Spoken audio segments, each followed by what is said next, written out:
eventually turn into a lawsuit, that might not happen for another 2 or 3 years. Exactly. Right, and that's too long to fix things right now. Right, what is going to happen inside there while we wait? Right. You know So what I mean? the second step is, okay, what are the much faster tool sets that we've got, again, at PLS, but also maybe broadly in the community, to really demand that things change right away? Yeah. So, one of the things that's on the table is, can we demand that our decision makers in Massachusetts, the legislature, the folks who fund the correctional system and are theoretically responsible for it, can we push them through public pressure into doing more aggressive? Rini, the Executive Director, Prisoners Legal Services of Massachusetts. Prisoners Legal Services of Massachusetts provides legal assistance to the approximately 14,000 people incarcerated in Massachusetts state prisons, county jails, and houses of corrections. Our work resulted in the recruitment of David Rini to the role. Prior to PLS, Rini spent a decade with the Boston Area Rape Crisis Center, building its program, working with incarcerated survivors of sexual abuse and promoting BARC's legislative and public policy goals. Rini earned his law degree from Northeastern University Law School and has also done work in domestic violence prevention, fair housing, and civil rights broadly. And the theme that we think connects all of it is what we're calling true public safety, the ability to make sure that folks can come home, reintegrate to their communities effectively, and do so with low recidivism. The committee has a choice between ineffective punitive policies that we've seen or supporting things that make our communities actually safer. It can be easy for those of us on the outside to forget at times that people in prison are still our neighbors. When we think about the rules that govern how they're treated inside, if those laws don't prepare folks for coming home, that's not creating true or lasting public safety. Welcome back to the W Number, guys. Got a really important guest here today, especially with everything that's been going on inside all these jails and prisons around here. Suffolk County most recently, but then Shirley Max, BAU in Concord, right? Norfolk, yeah. Norfolk, okay. There's been plenty of deaths, plenty of things to talk about. We got the director of Prisoners Legal Services, David Rini. Is it David or Dave? I usually go by Dave. Okay, so Dave Rini. Let's start off with the most important things, please. Right? There's been several suicides, then the death in Suffolk County. Let's talk about the death in Suffolk County first, because it just happened. Yep. And it's very important. It's on everybody's mind. There's a lot of things wrong with that situation, right? What is it that you guys know of right now? Right now, it's what we've been able to actually find out is still pretty limited. And some amount of that is just so recent, and some amount of it is we're not getting some of the answers we need to get yet. We're using a lot of levers to get more answers, but all we know sort of right now is that Mr. Kenny's dead. There was some kind of altercation with staff and some kind of restraining process. Right. That's about it. A 32-year-old inmate is dead after becoming unresponsive at the Suffolk County House of Correction. The sheriff's office says last night Jacoby Kenny acted erratically and attacked correction workers. Officers restrained Kenny and say he became unresponsive. Staff began life-saving measures, and they say they rushed him to the hospital. He died this morning. We're trying to get a better read on what witnesses there might have been to this, whether there was a fight or a mental health related issue that took place before it. We have a team at PLS that responds to what we call brutality, so staff on prisoner assaults. Yeah. And that team is taking the lead in getting to the facility, interviewing the witnesses we've got, doing public records requests, trying to get as much data as we can get about what happened. Because we heard about this kind of out of the blue, I imagine the way a lot of other folks did. Right. BPD investigating death at Suffolk County. What the hell happened? Right. This is not something that should happen in any kind of normal course of business. Absolutely not. So right now we're in a space where we are treating it like it's a brutality investigation. Oh, absolutely. Down the road, if we learn something different is taking place, that'll change sort of what we use for our tool set for looking into it. Yeah. But that's how we're looking at it right now. What I'm hearing from inside is that there's a real climate issue now too, where the other inmates talking about, there could have been a riot. There's also a phone call coming from inside there talking about there's a witness to this that happened right in front of their cell. I don't know what the conversation was about, but the inmate slapped him in the face. And so then the policeman started chasing him around the unit, and he couldn't catch him. He was zigzagging. So then two other police officers joined and just re-tackled him. But they couldn't hold him back either. So there was like three of them he was breaking free from. So four more jumped on him, and they just fucking beat him to death right in front of me, right in front of my cell. I saw the whole fucking thing. Just fucking strangled him to death. Damn. Yeah. Turned into it's gonna be a riot here. You know, he ended up passing away. Right. They said there was life-saving measures taken right there on the unit. Basically, that tells me that he was already expired right there on the unit. You know what I mean? What can we do to stop these type of things from happening? I mean, obviously, we're waiting to see what more info we get, and we haven't been able to sort of get a full picture of the story. We're still waiting for cameras, for other things like that. But this situation brings up an issue that we've seen not just at Suffolk, but sort of across the whole system. Yeah. And one of those big challenges that we've been trying to sort of get our arms around at PLS, count is down 30-40% since 2019. By count, what do you mean? So the number of people in the system. So literally number of people that are in the buildings, right? Gotcha. Back in 2018-19, we're looking at a count of somewhere around like 17,000 across the whole system, DOC and the counties. Gotcha. Now we're at close to like 11,000. So a lot less people in the system. Right? The staffing numbers and the expense of the whole system hasn't gone down at the same level. So it's not like there's less people in the prisons and jails, and so we've made cutbacks in the number of staff and the number of dollars we're spending on it. Right. What we have been seeing is, whether it's a combination of bad staff training, bad staff supervision, this culture that's out of control about being punitive and aggressive and so security focused that it overrides medical needs or things like that. Yeah. There's less guys at Suffolk than there used to be. There's no reason that someone who's having a mental health crisis, if that's what happened, right? Right. There's no reason that a guy having a mental health crisis should have been responded to in the way that it was. Yeah. When you have so many more staff now and more resources than you used to. Right. That should mean our outcomes are better. Yeah. But that's not what we're seeing. Right. That's what we saw at DOC when we saw the 4 suicides in 6 weeks, plus the 2 or 3 other deaths that happened in that same period of time. Yep.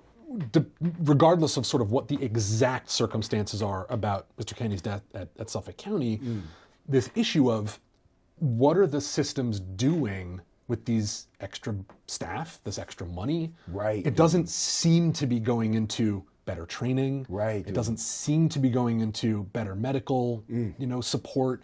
We're not getting better outcomes for folks. Someone having a mental health crisis or acting erratically, my understanding is a pretty common occurrence inside. dude. Folks should know how to address that. Absolutely. And the fact that they didn't seem to raises a whole bunch of red flags about how that facility is being managed. Absolutely. There's a lot of leadership transitions happening at Suffolk right now too, but that should never have happened like that. From what I hear, there's been like 3 other deaths recently in that same facility. Have you guys heard about those? So we heard that number. I can't remember if it was from another client or something like that. We haven't been able to confirm that. Really? And the part about that gap in knowledge that terrifies me is if someone's died and we don't know about it, right?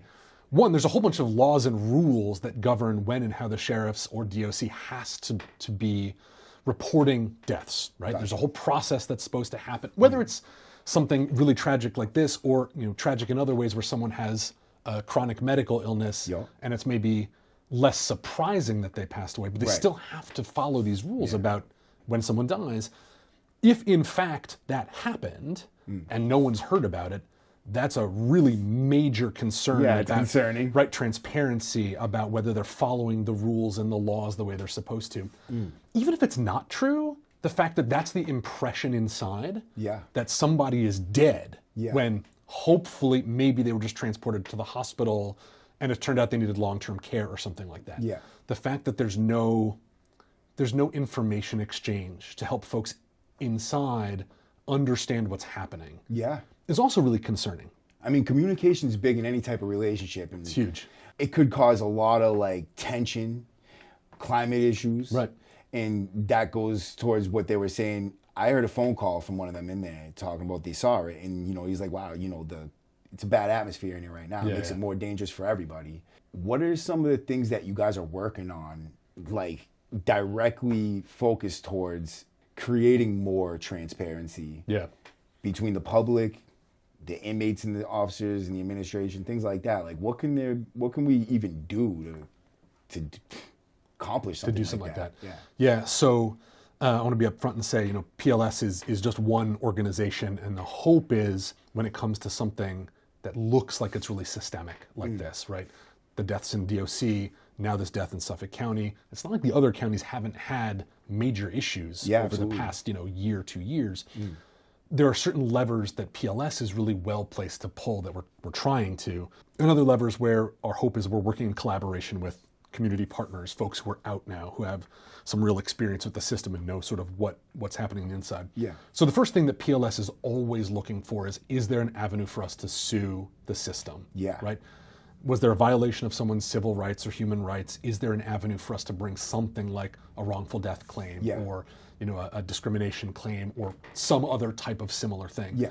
The challenge is that lawsuits take a long time and they take a lot of investigating and background information. And so even if the current situation where we've seen what happened at DOC and at Suffolk might eventually turn into a lawsuit, that might not happen for another 2 or 3 years. Exactly. Right? And that's too long to fix things right now. Right. What is going to happen inside there while we wait? Right. You know So what I mean? the second step is, okay, what are the much faster tool sets that we've got, again, at PLS, but also maybe broadly in the community to really demand that things change right away? Yeah. So, one of the things that's on the table is, can we demand that our decision makers in Massachusetts, the legislature, the folks who fund the correctional system and are theoretically responsible for it, can we push them through public pressure into doing more aggressive oversight? Right. And Public oversight pressure. Right. Public pressure is the word So, right here. and that's the standard phone calls, emails, showing up at your legislator's office and annoying them, asking them to look into what's happened. Did you know Jacoby personally? Nah, I didn't, man. But my boy called me, and he was like, "Yo, did you hear?" And I was like, "Nah, I didn't hear what's up." And he told me, and I immediately sent out a group text to some of the legislators that I know, and a few of them responded back and came up here. So, you know what I'm saying? I feel blessed that I'm in a position to have some of these legislators on speed dial to make calls like that. You know what I'm saying? Absolutely. Have you gotten responses back from any of Yeah, I did. I talked to a couple of them. One texted me and let me know, they weren't in town. But I just hope they can get stuff done the right way in here, man. And oversight here can mean a lot of things. It can mean stuff like, formal legislative hearings, but it can also mean that legislators are going to facilities themselves and visiting and saying, what's happening here? We're talking to the prisoners inside and finding out, how did this happen? And getting a better read on what's taking place. I've actually seen that. I've seen that with Eldridge when he came to the Max. Were you the director when that happened, or was someone else? So I might have been. I've been in my role since February, so might have been. Yeah, it might have been a little bit before that. Yeah. He came through. He would talk to people on suicide watch. He would talk to people in the blocks. Right. But we really didn't see anything change for the better. It all just got worse and worse and worse. So it almost seems like even if people do care, nothing changes. Yeah. And it's kind of like depressing to think about. You know what I mean? Pushing the legislative angle it's a different angle, and it can be more responsive than the lawsuit angle, but it's not always, as you just mentioned, and it can have its own reasons for being slow and to take a long time. Politics is always complicated. Yeah. Our hope is basically if we pull all the levers we've got sort of at the same time, Yeah. together they have a stronger impact than they do individually. Absolutely. So, there's routes the legislature can take to really, they're the ones who can literally tell DOC or the sheriffs what to do. Yeah. Right? Whether they actually do it or not is a different question, but they're the ones that have the formal authority to do that. The other sort of angle is more broad-based public pressure and support. That's where we see things like talking to the media, talking to the Globe, to WGBH, to make more people across Massachusetts aware that these things are happening. We're asking South Bay to release the footage! Release the footage! What do we want? Justice! What do we want? Justice! What do we want? Justice! Do we want it? Yeah! And although sort of groups of people can't necessarily storm, Commissioner Jenkins' office and tell him what to do, they can build a lot of pressure, and they can build a lot of momentum for those other two spaces to move. Absolutely. We have some thoughts and recommendations, What really are they? operational, right? So for DOC's level of stuff, we need to stop tossing folks in segregated housing Fact. for mental health related issues or substance abuse related issues. Yeah. Aside from just it's ineffective and a whole bunch of medical stuff says you shouldn't do it, it's dehumanizing. Yeah. And it's a really, really terrible way to address someone who's in crisis. Yeah.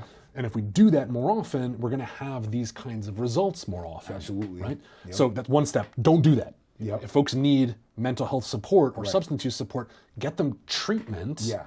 And make sure they have appropriate step down or detox support. And do they have appropriate step down or detox supports available right now? That's a good question. Yeah. And inside the system, I think certainly my impression is probably not. Probably not to the level that we would in the community. Right. Does that mean that sometimes you need to transport someone to a better, more appropriate place for them to get the treatment they need? Yeah. I think they should. Yeah. Because coming from somebody who's been through that, Right. like I've gone through the mental health process in there. I've been suicidally depressed. Right. And I've been at my breaking point. And their response to it is suicide watch. Right. Which is, as you know, and you guys work on it, and that's one of the things we'll talk about is just how harsh it is for Right. a person going Right. through something like that. Yeah. You know, maybe for someone who's totally mentally healthy, it would still be harsh. Right. You know what I mean? Right. That's just not the answer, I think. And it exacerbates every type of mental health. And Yeah. it could cause mental illness. You know what I mean? Because I might have started this without real mental illness, and now I have it, you know? Right. So I think a lot of people going through this system might experience similar things. Yeah. But talking about the deaths in like BAU and, you know, segregation units and things like that, what are some that you know of that actually happened? Like situations where someone actually took their life that you can speak about, and like how did the circumstances affect them? Yeah.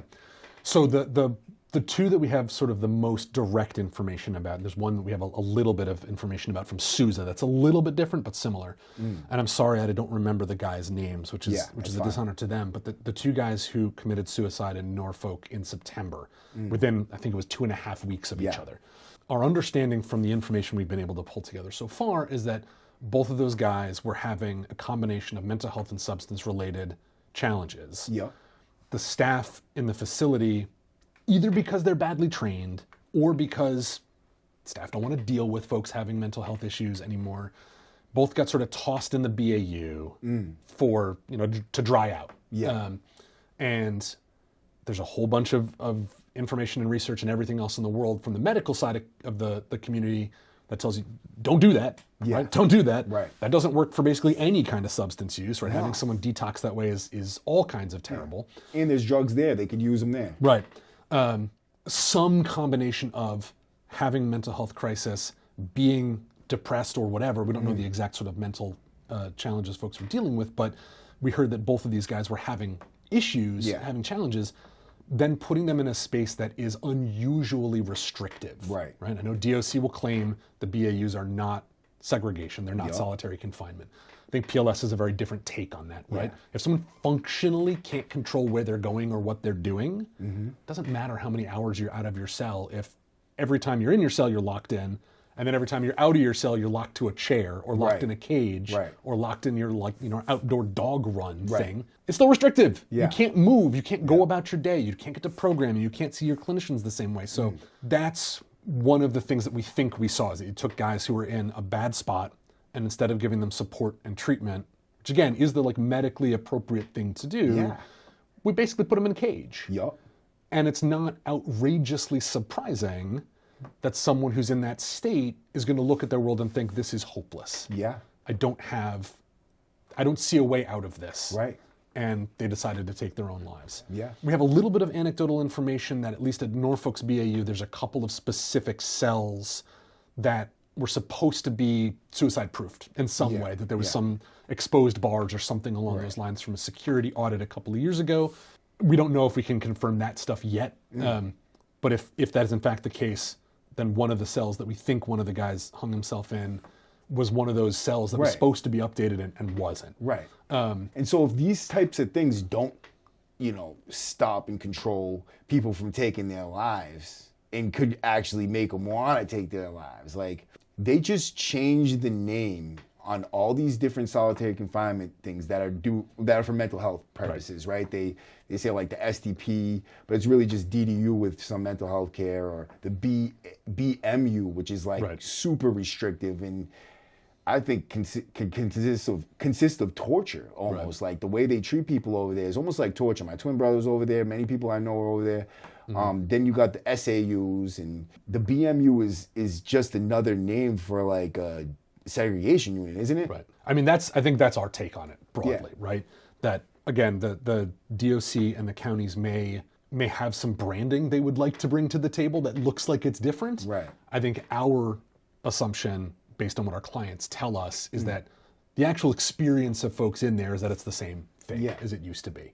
And the extra half an hour that folks might technically be outside of their own individual cell is not a half an hour of time that you can move around and experience some freedom of movement and some agency. It's the same thing, just in a slightly different setting. Right. Can you explain some of the restrictions that they have over there for people that are living in those units? Sure. So the Criminal Justice Reform Act of 2018 sort of changed the requirements for what DOC and the counties were allowed to do when it came to what they were calling segregated housing. I think the rest of the world calls solitary confinement, which was defined very sort of technically in the statute as something like, no more than 2 hours out of your cell per day, right? That folks were locked in their cell. So what we saw is that the counties and the DOC sort of moved their policies to exactly align with that time frame, but no more, right? And then for most of the folks in something like the BAU at Norfolk, Behavioral Assessment Unit, when they are out of their cells, if they're doing something like rec time, they don't have access to the yard the way that the other folks in general population might have. They're not even really like in a gym or something. What they get is basically a like 6-foot cage that they're put into to like basically walk in circles around for a little while they're outside. By themselves, right? Right. And oftentimes not sort of at the same time as other folks, so you can't like talk to each other through the cages. If they get out to do something like mental health programming, they don't have things like normal classes at that point either for most folks in that unit. They might have special mental health programming, but what that usually looks like is you're taken out of your cell and either brought to a special chair where you're sort of shackled to the chair. It looks like a school kid's desk with pegs on the bottom. And then you're shackled to it. And then a clinician is supposed to be doing some kind of mental health group or something with 5 or 6 guys at once. I'm sure the clinicians themselves are thinking, what the hell is this? Like, kind of joke is this? How am I supposed to be doing any kind of therapy or any kind of treatment for guys who, one, don't get a say in whether they're here or not. Two, have no ability to move about freely or express themselves in any way. And three, oftentimes are probably physically really uncomfortable because you don't get shackled to a chair in a nice way. It creates more aggravation, I think, towards mental health from the prisoners too, because they're automatically blaming mental health for not being there for them, not doing what they're supposed to do for them, and not treating their mental health the right way. But I feel like the DOC puts a lot of restrictions in place for them where they can't, offer the proper amount of care or any type of care that's real anyways, that's going to make an impact for this person. What are some of the things that you guys are working on that might change that? So we have a couple of different sort of major projects. The first one that's probably the most directly relevant is we're suing DOC right now over the use of these restrictive housing spaces. It's our Evelyn case. Evelyn case, I've seen it's a class action, right? It's a class action. We're just in discovery deposition sort of mode right now. And basically we are challenging the use of these places. How did that start? Through client requests, as most of our lawsuits do. We've had staff who've worked for a long, long time on resisting and getting rid of solitary confinement. And then when the Criminal Justice Reform Act got passed, we had really high hopes that something really foundational would change. And when that didn't happen, I think we were all very angry and upset about it. There were a couple of studies or legislative commissions that were put together to try to review what was taking place. One of them was called the Restrictive Housing Oversight Committee. So one of my senior attorneys sat on that team for a long time, and then eventually there was a big report that got put out that was not particularly effective. And I don't think it was the most honest report about sort of what was actually happening on the inside. They lie a lot about things. They try to make it sound good, you know what I mean? And it's for the public, I think, you know what I mean, to keep on getting funds, make sure this doesn't get shut down, which is another good point because the public does have an impact, you know what I mean? Because if they're afraid of what the public thinks, then the public can change things, you know what I mean? So, and I'll be up front that I'm still getting up to speed on all the cases we're working on because again, I've only been with PLS for about 9 months now. But basically after that report came out, we were hearing from our clients that their experience of what was happening inside was still the same as what Yeah. it was before the law was passed, or in some cases worse, because even in previous solitary situations, at least when they had out of cell time, they weren't always shackled to something. Right. And that had changed. So we started working with a set of those clients and putting together the complaint. And so that case is now chugging along. That's probably the most specific and clear example in this particular context of where we're really trying to push back. We're always looking at mental health care and how it's being offered and applied. We know we work with a lot of our colleagues like the Mental Health Legal Advisors Committee who've had a number of cases over the years about how mental health is delivered. We'll keep our fingers crossed. Maybe there'll be something good that we can hold on to. Yeah, absolutely. We've also been supporting a couple of bills in the legislature that we've been really trying to push our allied legislators to pass. One of the ones in particular that's related to this is our human rights bill, which creates a whole bunch of new, we call them floors, because they're the absolute minimum level that the correctional system has to meet in order to be in compliance with the law. And so that law requires a whole bunch of things like meaningful out of cell time. For everybody, right? For everyone. Yeah. It creates things like programming access requirements, personalized reentry stuff. And amongst the things it would do is really put like much more concrete black line rules around the segregation stuff and how it's offered and how people have to have access to self-improvement groups so they can actually socialize with each other and actually get a chance to talk to other human beings sometimes. Those things, we'll see where the legislature takes them. But the hope is that even if they don't pass this session, at least they've built some momentum and they've gotten the issue in front of people. Yeah. What about like a softer environment? Like not as in like people and the way they treat you, but just like the way it looks. Because some of these mental health places are just like they're very depressing places. You know what I mean? Yeah. For people. I'll toss that back your way. I think one of the things we've been broadly pushing for with our ally agencies and with our clients and stuff too is as much functional treatment and care as can realistically happen in the correctional system. Yeah.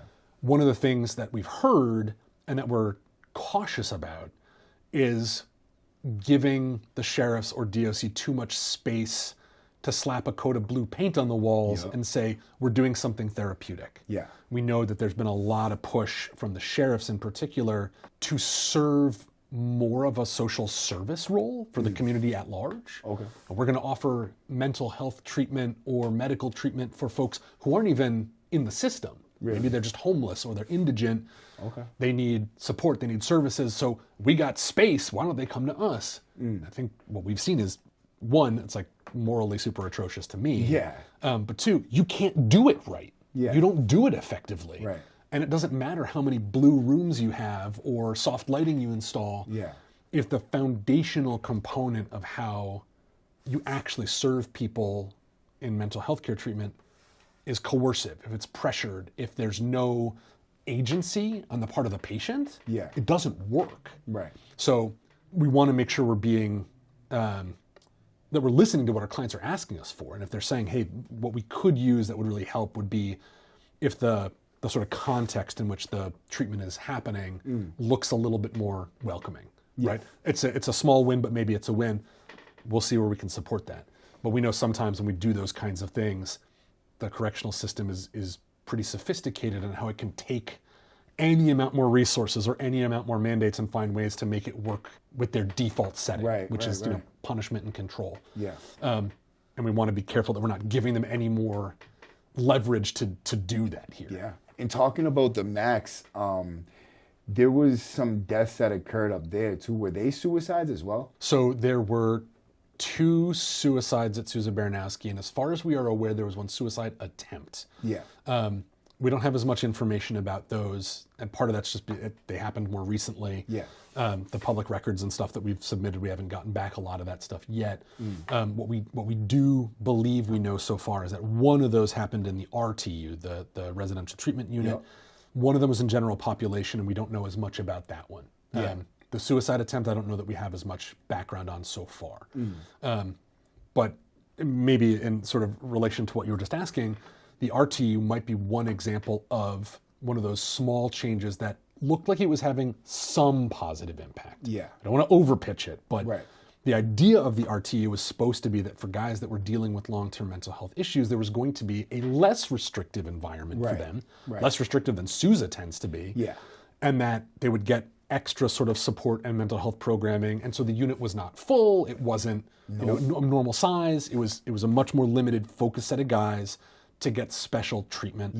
And for the clients we've had that have been in the RTU, what they've told us is, it's not great, but it's better than general. It is. Right? That it was a little bit better. Things were, they were actually doing some of the things they were claiming to do. So we thought, okay, we're still going to advocate for all the other things we want to advocate for, but maybe this is a model that you can learn from this system that, hey, DOC writ large, maybe being less restrictive, maybe offering more programming, having more consistent mental health support, help stabilize folks that are having a hard time on their own and don't do well in segregation. No one does well in segregation.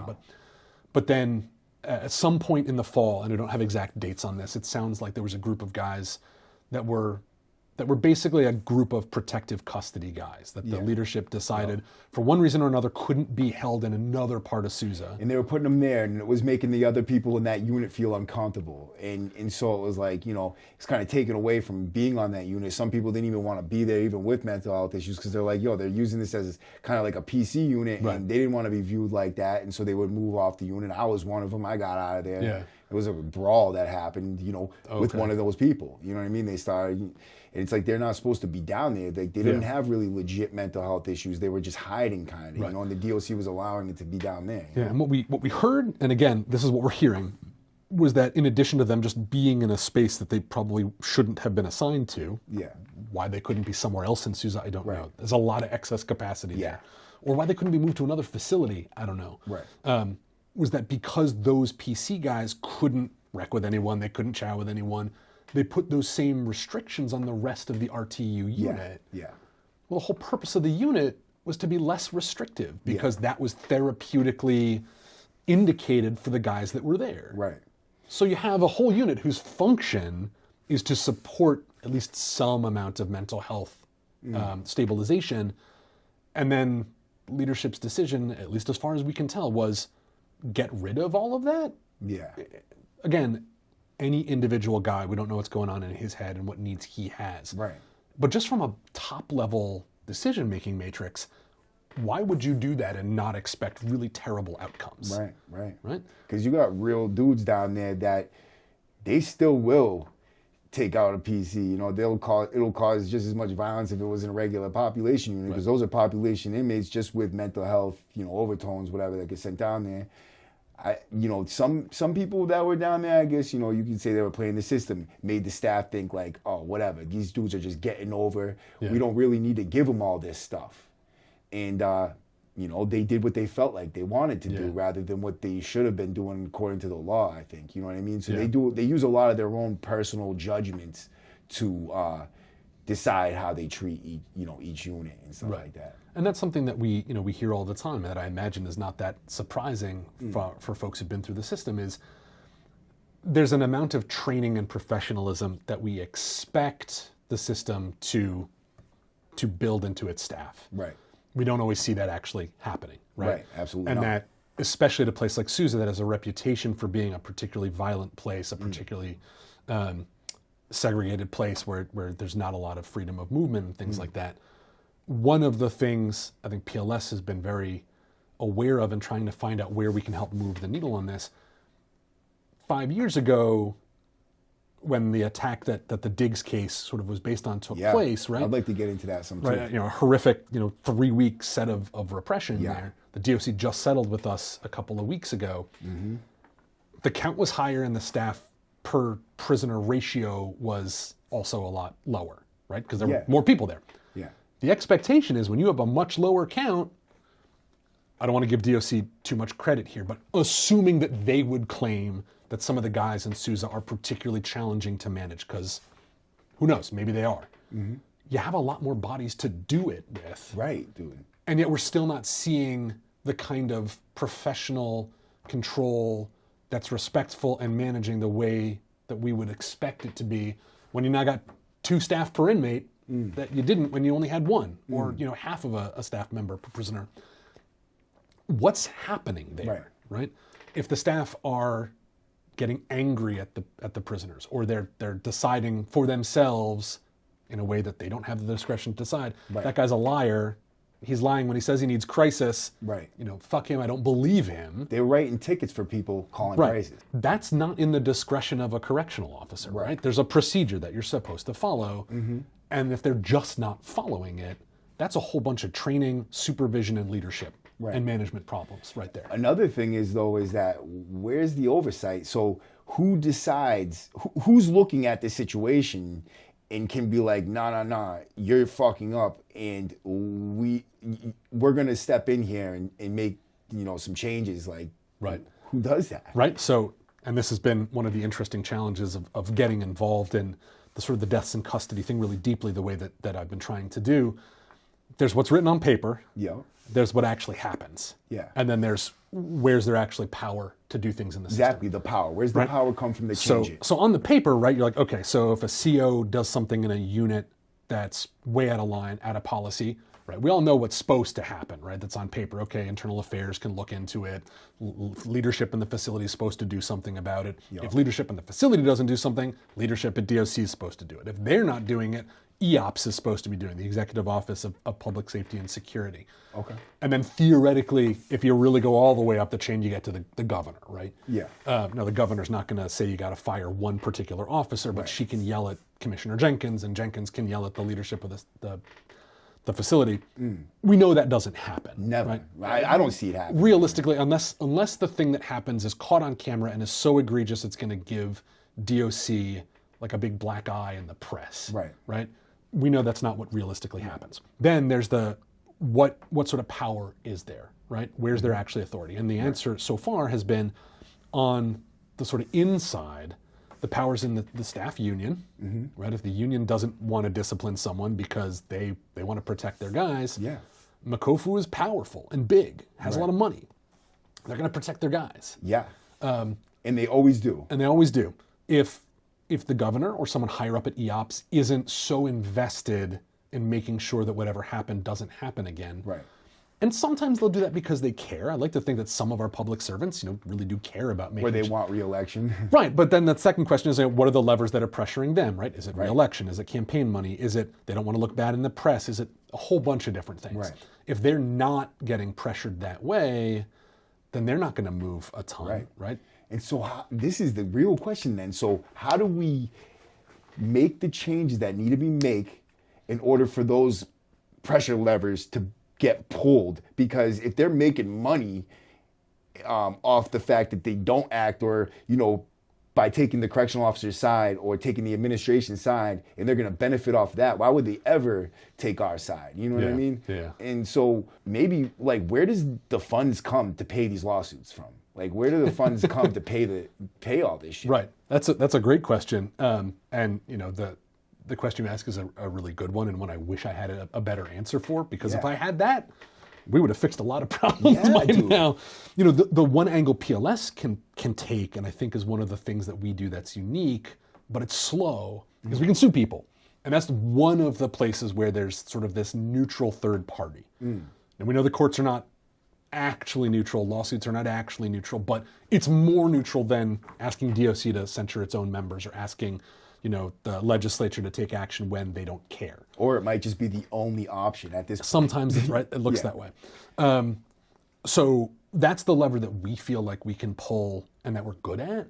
But like you mentioned, it's slow and it takes time, and it's not responsive in the way that the on the ground experience is. It gives the people doing the fucked up things the confidence to continue doing them, because they don't see no action being taken. They don't see anybody getting disciplined for this, or them actually losing money out of their own pocket for this. If they had to lose money out of their own pocket, I feel like a lot of them would be a lot, they think twice before they do something like that. But I feel like the money comes from somewhere else when they get sued. Yeah. So when something like Diggs gets settled, right? Yeah. Landmark case, almost $7 million settlement between DOC and the plaintiffs in the case. That money comes from the Commonwealth of Massachusetts. Taxpayers, right? They come from you and me.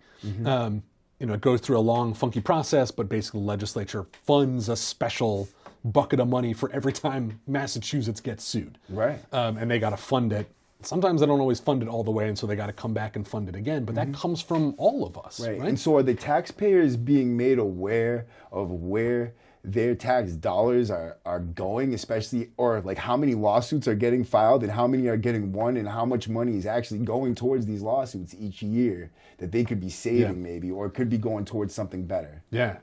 I mean, the hope is we're trying to get the word out there. Right. Listen, right? here. This is one space to do it. Yeah. You know, the Globe wrote a pretty good article about digs in particular. Yeah. The New York Times actually covered digs, which is a huge shout out to our communications team. Absolutely. But the challenge, and I'm sure that you've seen this too, Matt, is for the way that the world of corrections works, and the way our culture, unfortunately, has kind of set things up.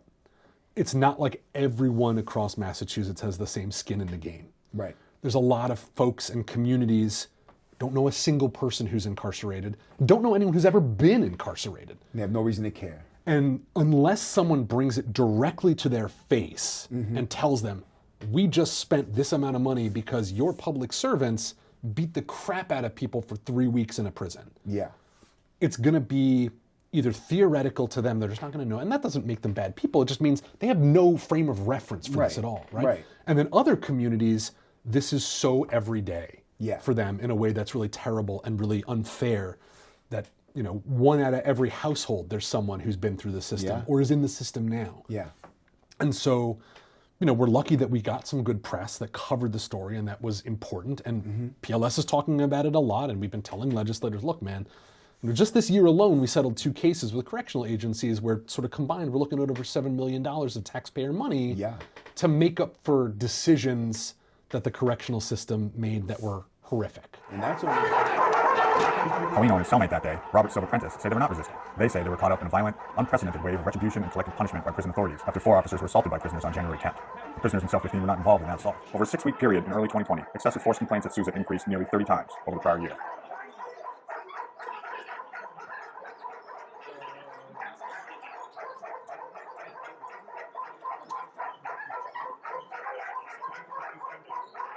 Out on the tier, prison patrol dogs bark wildly at the commotion and lunge against their leashes. Silver Prentice is escorted from the cell. He's in his underwear, hands cuffed behind his back. Paulino is also handcuffed behind the back and held by 2 officers. The dog attacks.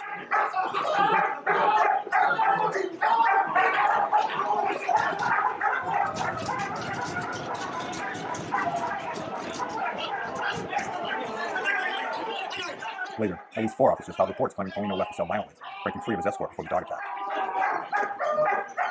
This is false, according to both the video and the escort officers, who never lose hold of Paulino. And that's only the 2 big ones, because there's probably a bunch of 80,000, 50,000, 20,000, 10,000, 5,000, all those little settlements that don't get talked about. Right. You know? And that stuff adds up, right? Hell yeah. But one of the things we've got to work on sort of broadly in our side of the coin, both PLS but also our allies and community members too, is how do we make sure that that understanding is really made clear to everyone in our communities and all of our decision makers, right? Yeah.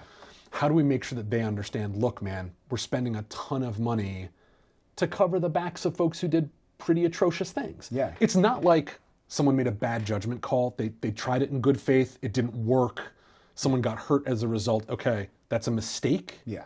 And a settlement would still be justified in some of those cases. That's not what we're talking about. We're talking about intentional acts of violence towards people who are sometimes not even able to defend themselves. Right.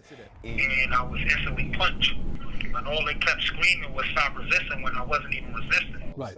And in situations where people are supposed to be professional, using the skill that they're taught, that we also probably fund through taxpayer dollars, which is training for the correctional officer camps, like, you know what I mean?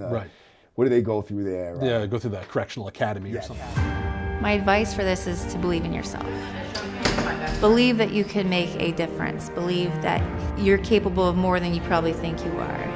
Perfect. We need the community to understand that corrections has changed. The main model of corrections really is all about a non-adversarial approach to identifying what brought people to corrections and helping them, assisting them in their treatment, in their recovery. Something like that. Exactly. Yeah. Right. You know, the information in digs, the details and info we got about the attacks that happened back in 2020, I mean, they're horrific, right? This is the incident that sparked Diggs versus Commissioner.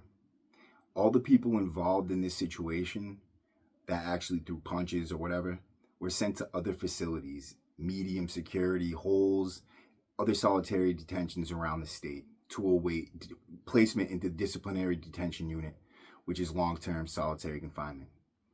In the meantime, everybody who got left behind in Sousa Baranowski after this assault happened was targeted to the most intense, all-out, brutal assault towards all the convicts that were left on the units, on every unit in the max. They came through there with a vengeance. They turned off cameras. They made people kneel for 8 or 9 hours straight on the floor in their underwear with handcuffs behind their back and shackles on their legs, beating anybody who went against their orders, running in cells, smashing people's faces in, and even letting dogs bite people's legs, targeted them. Right? They shock the conscience. It's not like there was a huge riot in order to get control of the facility. The officers thought they needed to do this kind of thing. They made a mistake. No, it was a premeditated plan of attack. Absolutely, and they went after everybody who didn't have nothing to do with the actual incident. And then in other cases we've settled this year, like the Linsenmeyer case with the Hampden County Sheriff's Office and the Springfield Police Department, we had pretty profound neglect of a woman who died because of her substance use related issues and medical conditions that came out about the results of it.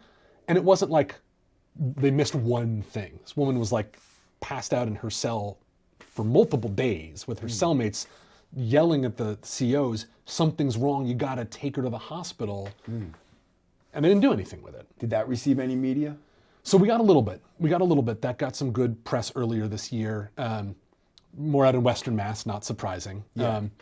And that case has been going on for a long time too. And so we got a little bit of pop for it. And the family got the dollar value of the settlement looks high on paper, but it doesn't replace the fact that someone's daughter, someone's sister is dead. No. And dead for reasons that she should never have been. Avoidable. Right. It's very avoidable. So there's one world here where one of our jobs is, okay, how can we make it more loud, essentially, for the folks who do have some formal power, whether it's, again, legislators or decision makers in the administrative side of the world. Right. We're spending too much money for these terrible outcomes. Yeah. We shouldn't be spending that kind of money to protect people who are doing the wrong thing. No. The other side of it is, how do we actually reduce the budget that we're spending on corrections in the first place? Yeah. One of the things that we've been looking at PLS, and I'm sorry for going on for so long. Oh, absolutely. But just, what would you want, before you even say that, like, why would we want to reduce the money instead of repurpose the money? Well, so that's probably the better way to say it, right? Yeah. DOC's budget for this fiscal year, so the one that wraps up next June, is something like $859 million. Holy shit. $859. They asked for like $880 and they got $860. That's close to $1 billion. Close to $1 billion. My understanding is that it is the single largest one state agency in Massachusetts, right? Holy shit. I think the whole Department of Health and Human Services is bigger than DOC, but that includes like, DMH and DPA, like there's 15 different agencies there. So that's a huge that's a ton of money. Yeah, right? That's a ton of money. Yeah. The metaphor that I've been using, which maybe in some ways isn't fair, but it feels like it works at the big picture level, is like when a city builds a new sports stadium. Right. You spend some astronomical amount of money to build the stadium. Yeah. It costs like $1 billion. And then in order to make it back, you got to use it. Yeah. The city's like desperate to find everything they can stuff in it to make it look like it's usable. Yeah. We're in a similar kind of position here. Right. Again, our count is down close to 40% from 5 years ago. Why do you think that is, too? I mean, COVID plays a big role in it. Okay. On one hand, COVID was awful. Yeah. On the other hand, if one of the things COVID showed us as a state is you can actually let go close to half the people who are in prison and jail. Yeah. And it doesn't change how safe people feel. Right, dude, Right? It's not like we did that and then we saw in 2022 and 2023 these huge spikes in crime. Yeah. Boston's having one of the lowest crime rates this year in the city we've ever had. We're the safest large city of its size in the country, I think. Yeah. And I know that Boston, there's a lot of reasons for Boston in particular, but we got a real crash course in maybe this system that's supposed to be part of public safety is not really doing a whole lot of public safety. Right. Right? So but we spent all this money on it. Yeah. So we want to use it because if we don't, it doesn't look like they need it. It doesn't look like they need it. So when I think about this, and one of the things at PLS, we try to find ways to help get people out, right? Fundamentally, at the end of the day, the easiest and most effective way of making sure folks aren't getting harmed in the correctional system is if they're not in the correctional system. Right. Right. So that means things like, can folks come home from medical parole? Yep. There's a lot of sick folks in the system. There's no reason for them to be there anymore. Right. There's a whole statute on the books about the elderly medical parole bill, isn't there? The elderly parole bill is one that we're pushing too. That right now we have like an access pathway home for folks for medical parole, but we don't have one for elder parole. Yeah. And there's kind of no reason for that aside from 30 years ago we wanted to pass a bunch of tough on crime laws that required folks with certain sentences to serve their entire life behind bars. Yeah. I'd like to think the general public has maybe shifted their stance on that in the last 30 years. Well, let me ask you a pointed question about Sure. the parole thing in general. Has medical parole really gotten a lot of people out of jail? Nowhere near as many as it should have. Right. Right? So we look at sort of what the law says and say there's a mechanism here that if we did it right, could be really a pretty big deal. Yeah. I think we've had something like... I was psyched when it got passed. I'm like, oh shit, look at that. My numbers aren't going to be quite perfect here, but since 2018, there's been something like 270 people who've died in DOC custody. No. And of those, about half of them died of what we call expected causes, right? Yeah. So these are the folks who died of chronic injuries or chronic illnesses. Of that group, I think 80 were eventually granted medical parole, but some of them are granted medical parole like the day they died, right? Or like 2 days before they died. Just to say they did it. Right, basically. That's crazy.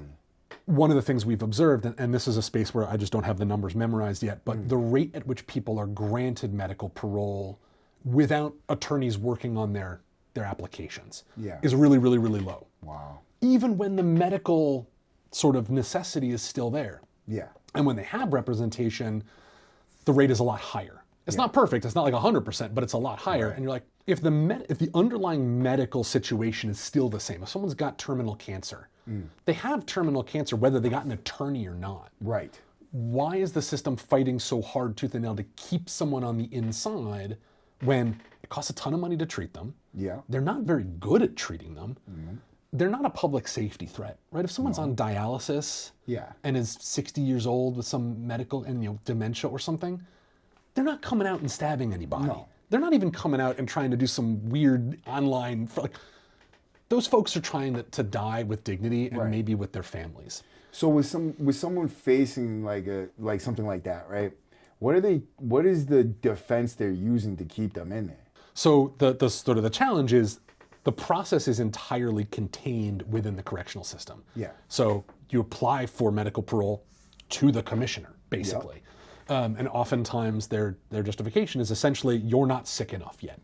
You're not close enough to death yet. Yeah. And oftentimes there will be appeals. One of the main things that PLS does a lot of work on for sort of individual clients that are not sort of class action focused is we help get independent medical review of folks' medical records so that we can bring in someone who's got, the experience and background and functionally kind of the clout to be able to say to DOC, look, your doctors are wrong or your assessment is not medically accurate. Right. Sometimes we can actually represent people directly, but we don't always have the capacity to do that. Yeah. So oftentimes their pitch is like, you're not sick enough yet, you need to be much closer to death.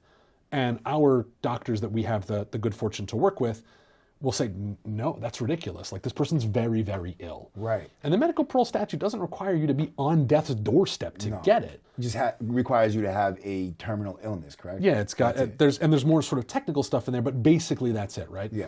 And then there's an assessment about dangerousness and stuff like that. But again. Well, what about this though? What about potential if they release them for life-saving medical care? You know what I mean? They could possibly make it if they were let out.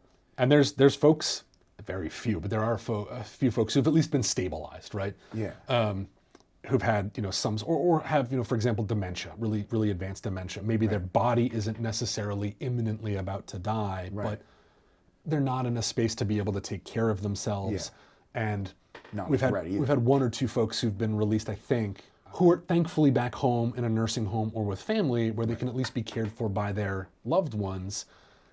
Like you said, they're not a threat to anybody. Right. They're not a threat most of the folks in the system when they come home are not a threat to anybody. No. Right? Especially if they're coming out when they're in their middle ages or their early, elderly years. Yeah. They're not a threat to folks anymore. My conspiratorial reading is costs a lot of money, requires a lot of staffing. DOC and the counties fight to keep those folks inside because it's the stadium problem. I got a bed, I need to use it. Yeah. I got to fill it. Yep. Someone's got to be in there. Yep. And I think our thought is we don't need the amount of money we've allocated to corrections. We have tons of open beds across the system right now. Yep. We've seen a pretty good amount of success in some of the deferral programs where folks, instead of going into a county jail or a house of corrections, on a monitor or something, and broadly that's been pretty effective at keeping people out of the system. What is a deferral program? So it's something like expanded probation or a lot of our youth programs in particular where someone commits some kind of low-level crime would normally go into the system, but they're sort of in a very particular sweet spot of like 18 to 24 or something like that. Okay. And a judge has an option to put them in some kind of other type of programming instead of going directly into corrections. Right. And the idea is, and I don't personally always agree with this idea, but I understand the culture has some thoughts about it. There's still a punishment angle for someone having done something that at least we say they shouldn't have done. Yeah. But it's not corrections. Right. And so it keeps them in their community. It keeps them with their loved ones. If they had something like a job, they can usually keep their job. Right. They don't have as much freedom of movement as they used to, but during COVID, we kind of by necessity had to turbocharge some of those programs because you couldn't send people in. They weren't allowed to be that close to each other. Wow. And what did we see? Hey, you can run those programs and they're pretty effective. Wow, yeah. Right? Broadly, things are better. And also, it meant that a lot of folks that were getting in for drug-related issues, that folks who were going in for drug-related issues weren't going in for that. They were getting some other kind of state-mandated, oversight. But oftentimes that came with a little bit of treatment. Treatment's not always great, but it's better than nothing. Hell yeah, yeah. And it's better than the treatment you get inside. Definitely. Right? Yeah. So we sort of thought like, okay, if what we're seeing in the system is we've had a drop of close to 40% of the folks in there and it didn't cause public health related issues, how many folks are in the system right now? One, for things like substance use related issues where realistically what they need is long-term medical support, not corrections, right? Because their crime didn't hurt someone else, really, right? Or they've been Section 35, right? They've been involuntarily committed for stuff like that. Yeah. Let's take some of that money and use it to build more Department of Mental Health facilities, or build more Department of Public Health facilities. One of the issues is we don't have enough beds in hospitals to support people. Look, well, I know where we have a lot of money. Why don't we close a couple more prisons and send those folks to a hospital, which is what they actually need. Right. And that would serve people a whole lot better. Absolutely. One of the things I want to ask you too is kind of your opinion for like people who they're going to listen and they're going to be like, why do they need all this comfort? What are they like? They committed crimes. They are in prison. They deserve the worst. Like, fuck them. Like, what would you say to that? Right. So I think there's sort of a couple different directions we can go there, right? Yeah. I'm a bleeding heart kind of guy. That's why I do this kind of work, right? Yeah. So for me, one of the spurs is a moral spur, right? Yeah. We recognize that folks can do harm to each other in a whole bunch of different ways. Yeah. And there needs to be some way to help the folks who've been harmed restore, to the extent we can, what their life looks like. Yeah. But the way our system works right now, how many victims of crime get anything beyond like a very sort of stretched out or attenuated sense of vindication when someone goes to prison, right? Like they don't get money, right? They don't get support. The state does their whole case, right? Yeah. So their life isn't necessarily any more whole because someone else is suffering. Right. Right? Right. So there's this one angle of like, this system doesn't help the people who've been hurt by crime. Right. And what it does is it tortures someone else. Right. Right? Accountability is one thing, and I think basically every society needs to have some kind of accountability tool set or you're going to be in chaos. Right. But this one isn't achieving the objectives we're trying to achieve with it. Right. And the way that we have run it is oftentimes abusive and neglectful and other stuff. That's the one angle. I recognize a lot of folks who've been in, the survivors of crime may not care. Right. The second spur of it, though, is what is this system actually doing to the people who are in it and to the communities that they come home to? Yeah, because it causes a ripple effect. It causes a huge ripple effect, and that affects the whole society, right? Yeah, absolutely. And I know that asking folks to think about like really big social things can be a little hard because they may not always see it. Right. But you and I were talking a little bit before we started recording. People adapt to the environment that they're in. Yep. Humans are good at adapting, and we're good at surviving. Yep. In a place like Sousa, someone's there for 5 years, 10 years. What has the system trained them to do to survive? Yep, right? that's it. It's not the things that were going to help you when you come back out. No. Right? No. In my previous life, before coming to PLS, I used to work at a rape crisis center. Yep. And one of the things that we did, the sort of reason I ended up at PLS is because I ran the program with folks who were survivors of rape and sexual violence who were in the system, right? A lot of them came to the system having sexual trauma in their background, but a lot of them were assaulted by someone when they got there. Right. Oftentimes a staff member. And one of the things that we saw all the time is that folks would come out of the system with huge amounts of trauma. Yeah. Because the system had trained them that you had to do these kinds of behaviors to survive. Yep. And those behaviors were not helpful when you came home, right? So a guy would come out of the system after 10 years at a place like Sousa, where someone who bumps into you in the hallway, right? The wrong guy bumps into you in the hallway. If you don't, You're attacking them. Yeah. if you don't armor up, that's putting a target on your back, because you've learned that in order to stay safe, or as safe as you can stay, you got to defend your turf all the time. Yeah. Or else you're looked at as vulnerable. Yeah. Well, then you get back out into your community, you're riding the train for the first time in 10 years, someone just jostles you on the train. It happens, right? Yeah. That guy doesn't mean anything by it. Yeah. But you've just trained that person to have this immediate reaction. So that doesn't make anyone's world safer. That doesn't make even a victim of crime, that doesn't make their world safer to have a bunch of folks coming home having been conditioned not to be able to live in the world again. For war, basically, right? Basically. And, it's crazy that you say that, because one of my next questions was going to be like re-entering into society and stuff like that. I've had such a tough time coming back into society, not just because of symptoms of PTSD that show up in my relationships, maintaining relationships, getting a job, learning just how to cope, and learning how to just get a license or start a bank account or do any of these things, which is like, they offer some of these things on the tablet where you can go and look at them sometimes. Most of the time, you're not in a mind state to want to do anything like that. It keeps you very depressive, not, like you said, without hope. So you're not looking towards the future. You're looking to maintain your peace of mind at that very second and moment in time.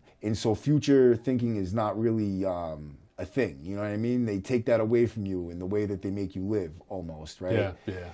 I've learned that in less stressful environments, like when I went to the medium, most people were thinking about the future. Really? Most people were trying to better themselves because they didn't have that stressful, oppressive atmosphere that made you feel hopeless. It made you feel like there was actually something else to it. There were real human beings out in the world. The COs even treated you better down there. The staff treated you better, and people acted better, dude. And it was the same people I see in the max. It was just they did good long enough to get out of there. Yeah. You know what I mean?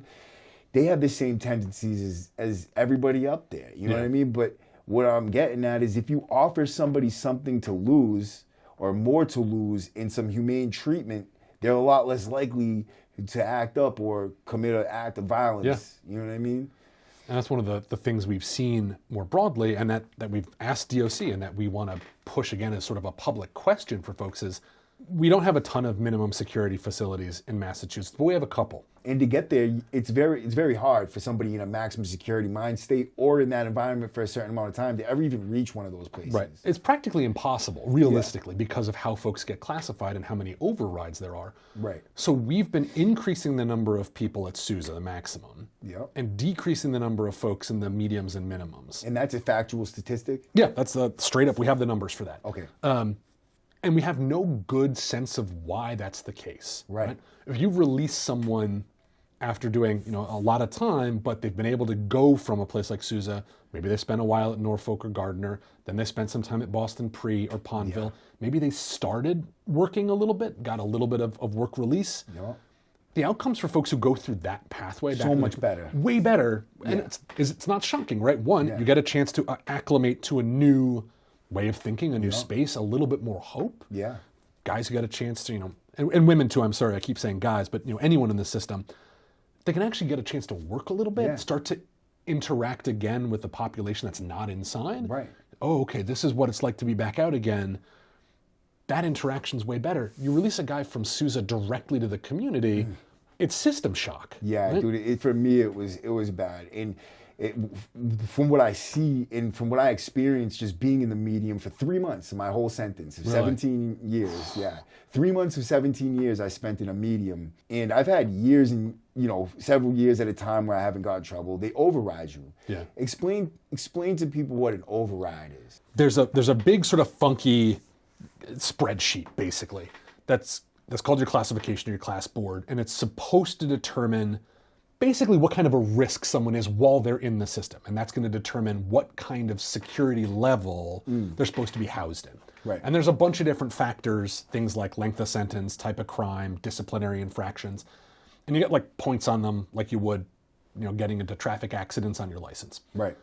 There's supposed to be like a rubric, like a scoring sheet basically. It says, okay, if you have this many points, you have to be at Sousa. Right. This many points you can be in the mediums, this many points you can be in a minimum. Right. What DOC can do though, and I think the sheriffs have some amount of similar stuff, although most of them don't have different levels of security really, Right. Not in the same way, is they can offer basically an override, which is basically they're going to ignore what the score would indicate someone should do. Yeah. And the overrides can be a bunch of different types of things, but it can essentially be like, this guy's a particular menace because of his disciplinary ticket. So even though he's classed to medium, we're keeping him in Sousa. Right. Problem is that we as a system in Massachusetts, we wildly overuse those overrides. Yeah. We have a ton of folks in the system. One of the biggest, sort of most ridiculous examples of this is Framingham, the women's prison. Yeah. We closed the women's minimum during COVID. Yeah. DOC said because it didn't have enough people in it. Yeah. But now there's no women's minimum.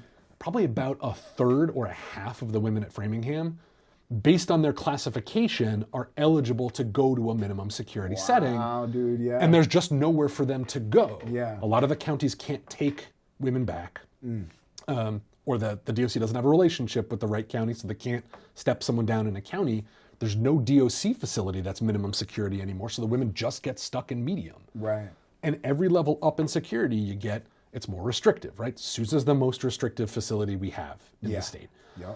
A place like Norfolk is a really different experience from the folks inside. Yeah.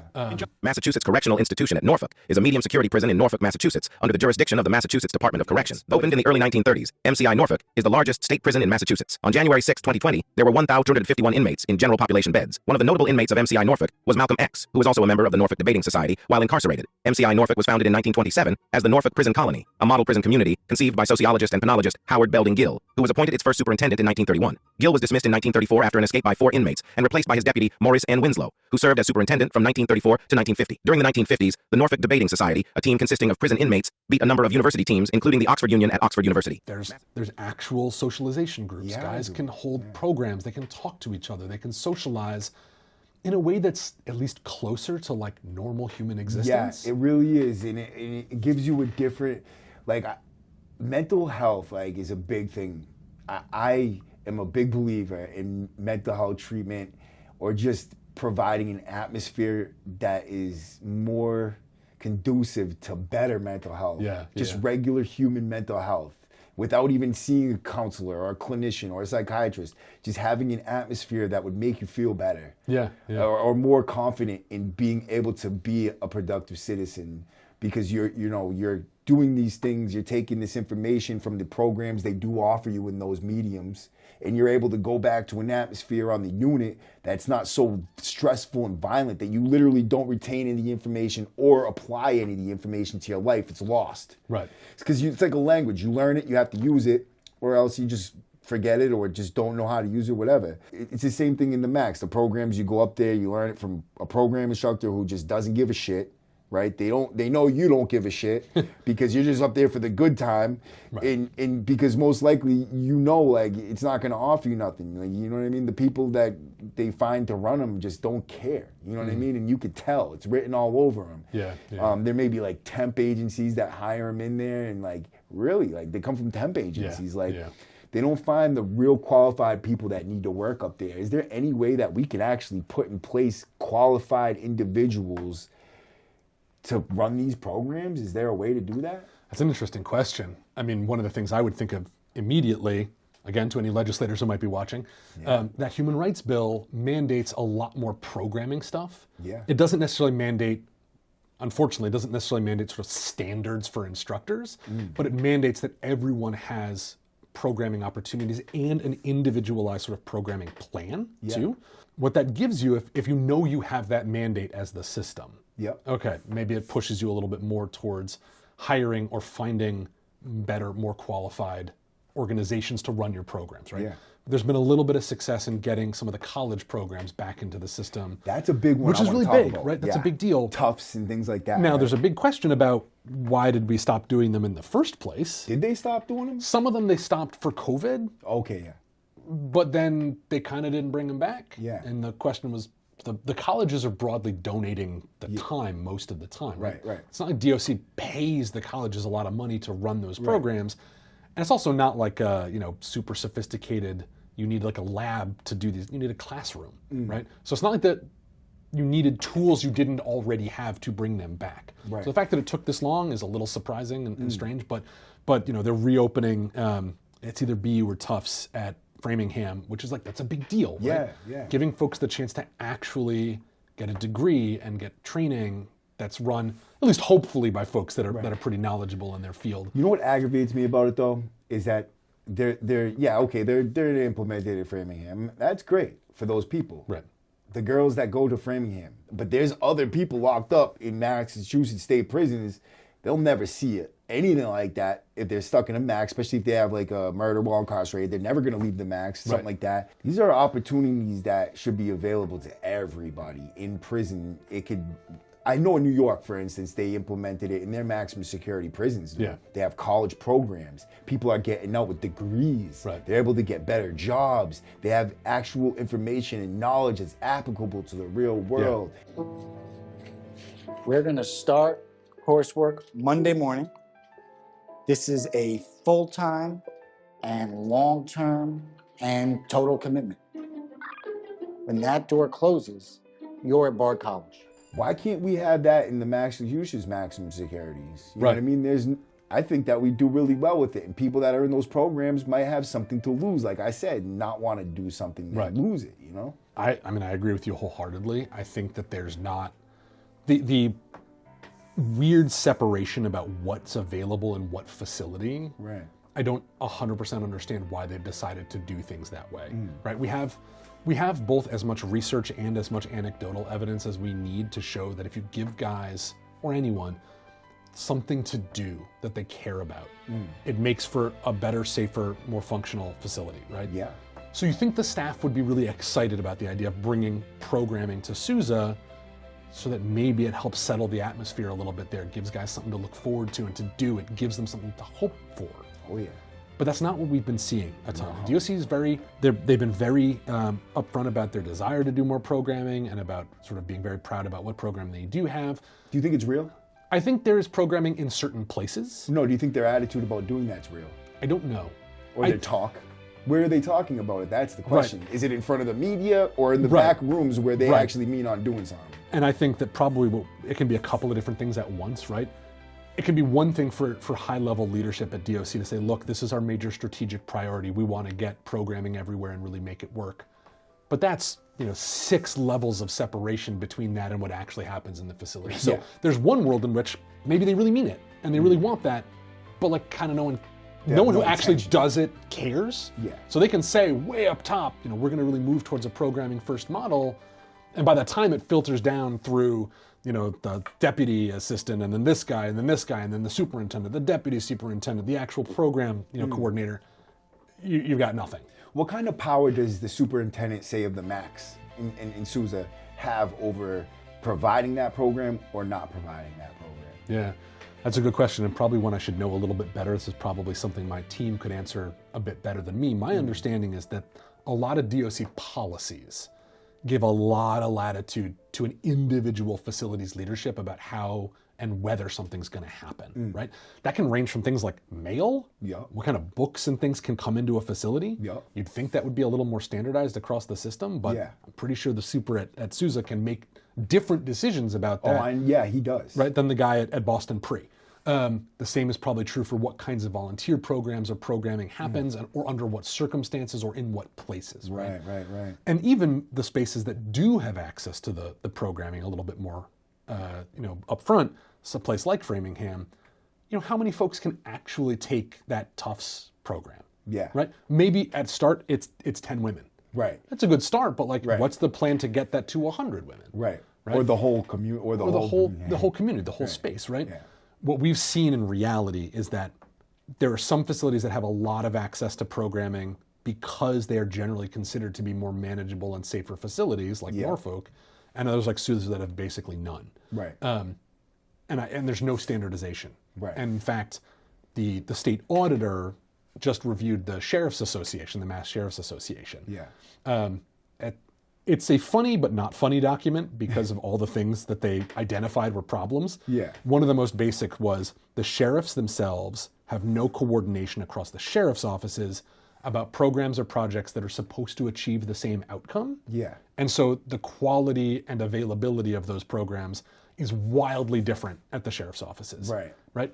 DOC is at least one system, but like the sheriffs can talk to each other. Yeah. They just don't. Yeah. And so if a facility is supposed to have an education program that works really well, and maybe, Hampden County does, Suffolk might not have it. Right. Well, why not? Talk to each other. Right. Say Do you what's think going it's on. because they have their own system going on? They're so focused and concerned with the security, security, that they think that implementing something new could provide a security threat or some type of new way to, cause problems for them or something. I'm sure some of them do. Yeah. I think when it comes to the sheriff's office is what I've seen and sort of my assessment so far. And it's usually much less like a concrete, conscious decision and much more that just kind of don't know what they're doing. Yeah, throwing it up in the air, yeah. And that a lot of times, the sheriff's office is unlike DOC.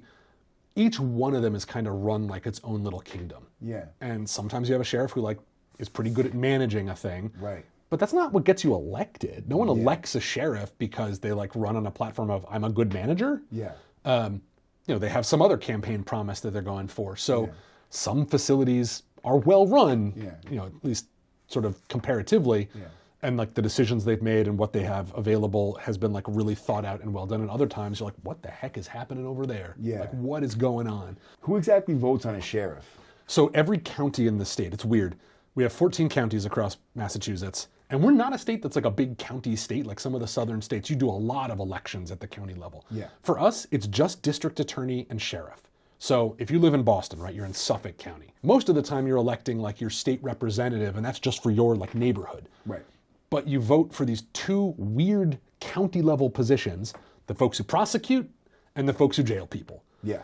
And it's kind of weird to have those two things be entirely elected that way. Right. With no overriding real oversight. Yeah. DOC has certain specific regulatory authority over the sheriffs. Yeah. But a lot of it's in things like physical plant, does their jail have the right heat or something like that. Right. Which means that the sheriffs really do get to kind of control their own turf in the way they want to. Right. And they can get in trouble from DOC or from the state auditor or something, but broadly they get to kind of do whatever they want. Really, dude, that's crazy. That's weird, right? Yeah, it's kind of a weird dude. setup to do it that way. Yeah, absolutely. Dude. And the Mass Sheriff's Association, which is kind of their professional association, is supposed to be the place where they all kind of get together and talk and share best ideas and things like that. But this auditor's report basically said it's not really doing that. Right. And so I think one of the things we've seen, we've got Sheriff Tompkins was indicted for committing fraud, and Sheriff McDermott in Norfolk County was busted for commingling business expenses or something along those lines. We've got 2 or 3 sheriffs under investigation for financial fraud or mismanagement. Yeah. The state is finally starting to look at this and say maybe having these guys sort of be kind of on their own in the Wild West. Yeah. It was not a great idea. Maybe we shouldn't be doing that. Yeah. There's a lot of corruption going on, man. I feel like we have the wrong people in place without the right eyes on them. I mean, is there anything being, or even conversations being had about taking all that power away from these individuals who actually have the final say over certain facilities? Yeah. At the DOC level, I don't know. Because DOC is a traditional state agency and does sort of have a more formal chain of command, there are some levers there about disciplining folks who've done something that's sort of blatantly illegal. Right. So, we're pushing for more accountability for what happened at Sousa and Norfolk with these suicides. Those should not happen unless something has gone wrong. Right. And so leadership in those facilities, someone should be looking at what decisions have they been making. But that takes a long time. And it usually goes through some sort of oversight process or something like that. At the sheriff's level, the legislature has started to sort of look at that a little bit. Right. There's a commission or something that was formed to look at sort of sheriff's financial expenses to see if maybe we shouldn't let them just spend whatever they want on kind of whatever. So they have the final say over what the funds that they get go to? They're the ones. I mean, I think broadly, right? There are certain things that they kind of have to spend on because either it's like literally the building or like it's the union for their correctional officers or something. But they get to make their request to the legislature for what amount of money they think they need to run their program. Right. And the legislature can approve or deny it, but they sort of come up with that. Yeah. They don't look into why they need that money. I mean, I think that's one of the things the legislature now is starting to think about in a little more detail of maybe we should be looking at this a little bit more closely. Maybe we should be paying more attention to why they've asked for this level of budget and get a better read on what they're actually spending it on. Because maybe they should only get paid for exactly what they're doing. You know what I mean? Or exactly what they need to do and what the program calls for. Like if they need funds to do such and such, like, we need more staff. Like they say, like they're always saying they need more staff because of violence and stuff like that. I feel like that's where a lot of their money goes. But like when they say we need funds because there's a drug problem in this facility. Yeah. We're trying to like implement these programs, but then somehow inside there we never talk about the programs that get implemented, and they probably never do. So there's no like oversight to make sure that the money's actually going to what they say it's going to or what they need it for. I feel like that would really cut a lot of things, nip a lot of things in the bud, especially when it comes to getting what we need to get. You know what I mean? Yeah, I mean, it was just 2 years or 18 months ago or something, the Globe ran a whole sort of op-ed about DOC anyways, like rampaging overtime problem. Yeah, dude, $200,000 a year, something like that. Huge amounts of money that were spent on overtime. Right. So the reason that would happen is either you're incredibly bad at understanding your staffing, in which case that's not a great look. It means you're incompetent. Maybe you shouldn't be in charge of things. Right. Or you're intentionally running up the bill that way. Right. In which case you're corrupt and you probably shouldn't be running something, right? Yeah, either way. And we had an opportunity, I don't know that we took it as much as we should have, to look at that and say, okay, who's going to make sure that you're spending the money on the things you say you're spending it on? And getting for that money what we're supposed to get for it. Right. Earlier this year, or maybe I think it might have been last year actually, the medical vendor for DOC, formerly WellPath, they went bankrupt. Vital Core now. Now it's Vital Core. Pretty much the same, sort of beast as far as what they actually do. Yeah. But amongst the problems we saw with WellPath all the time, staffing shortages, insufficient, care standards. The company was really badly run. Yeah. Well, who was paying attention to that? Right. Why did we keep working with them for so long? Right. And then when we vetted Vital Core, did we look at what their outcomes were in other states? Did we make sure that their history, that they're actually the best vendor we could have worked with? And are we reviewing their capacity now? Right. Because, one of the things we hear at Sousa, they don't have enough mental health clinicians. They can't keep them on staff because the Vital Core staff don't want to work for them. Right. So, they hire some poor, psychologist or counselor. They work for like a year and a half or 2 years maybe, and then they're like, I'm done with this. I'm out of here. Yeah. You can't keep anyone. Right, because I think the mental health for them is probably a lot. Like, they get a huge burden, those counselors and clinicians. They're like the ones that come and talk to us every 30 days, like they say. Right. Like, we put a lot of pressure on them, too. the inmates, the convicts, however you want to call them. We put a lot of pressure on them because we expect like them to somehow fix our mental health when they really have no options to do so. And the DOC does take away their ability to provide us with that type of care. Right. You know what I mean? They tell them not to give us this, not to give us that. Your only ability is to go down there, see how their day is, and then, you know, talk to them and leave. Like, that's it. That's all you could provide. And for somebody stuck in an environment like that, sometimes they need more, like maybe a mental health tablet, you know, for instance, to get music with like a good amount of music on it that you could actually like take your mind out of that space for a second, or a certain type of medication. They just simply won't provide because they say it's non-formulary and, you know, it's abusable or something like that, when someone might really need it. Right. Like myself, I needed some type of anxiety medication. I was having panic attacks, stuck in solitary confinement for several years at a time. And I started, you know, flipping out. I would fight the move team, kicking the door because I couldn't breathe. I felt like I was going to die. Right. I was seeing stars, you know. And then finally they caved in and gave me it. But like I had to be a huge problem before that ended up happening. And so they wait until someone's super exacerbated mental health. So I guess that's a good question for me to ask too, is like when I'm in the hole, I'll have neighbors sometimes that are straight up psychotic. They're hearing voices, they're screaming at themselves, it's cutting their wrists, cutting their throats and faces and their, you know, genitals and everything.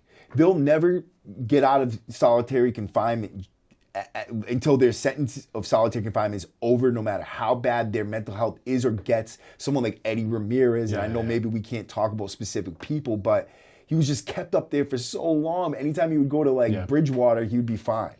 He'd be like, oh, he's docile, quiet, didn't cause any problem. As soon as you put him back behind that cell, he's a friggin' monster. Right. It's like it was causing people to be super severely mentally ill, and then the ones that were already very mentally ill were just so bad. Like, what can we do for people like that? Because I feel like the public doesn't really know how bad some of these guys that are being held in severe solitary confinement, literally like the worst, DDU, restrictive housing units that are just that long-term solitary confinement, restrictive housing units with people that can't even understand their own names at times. Yeah. It's a long one, but it's like no, it's a long one, and it's one of the most ongoing, difficult, and tragic challenges I think that any of us sort of on the outside trying to change the system face, right? Yeah, dude. You put people in desperate situations and they become desperate, right? It's not surprising. We talked about Suicide Watch a little bit before, right? Yeah. The way that we address those things are we take people and put them in a situation that's going to make their mental health even worse. Right.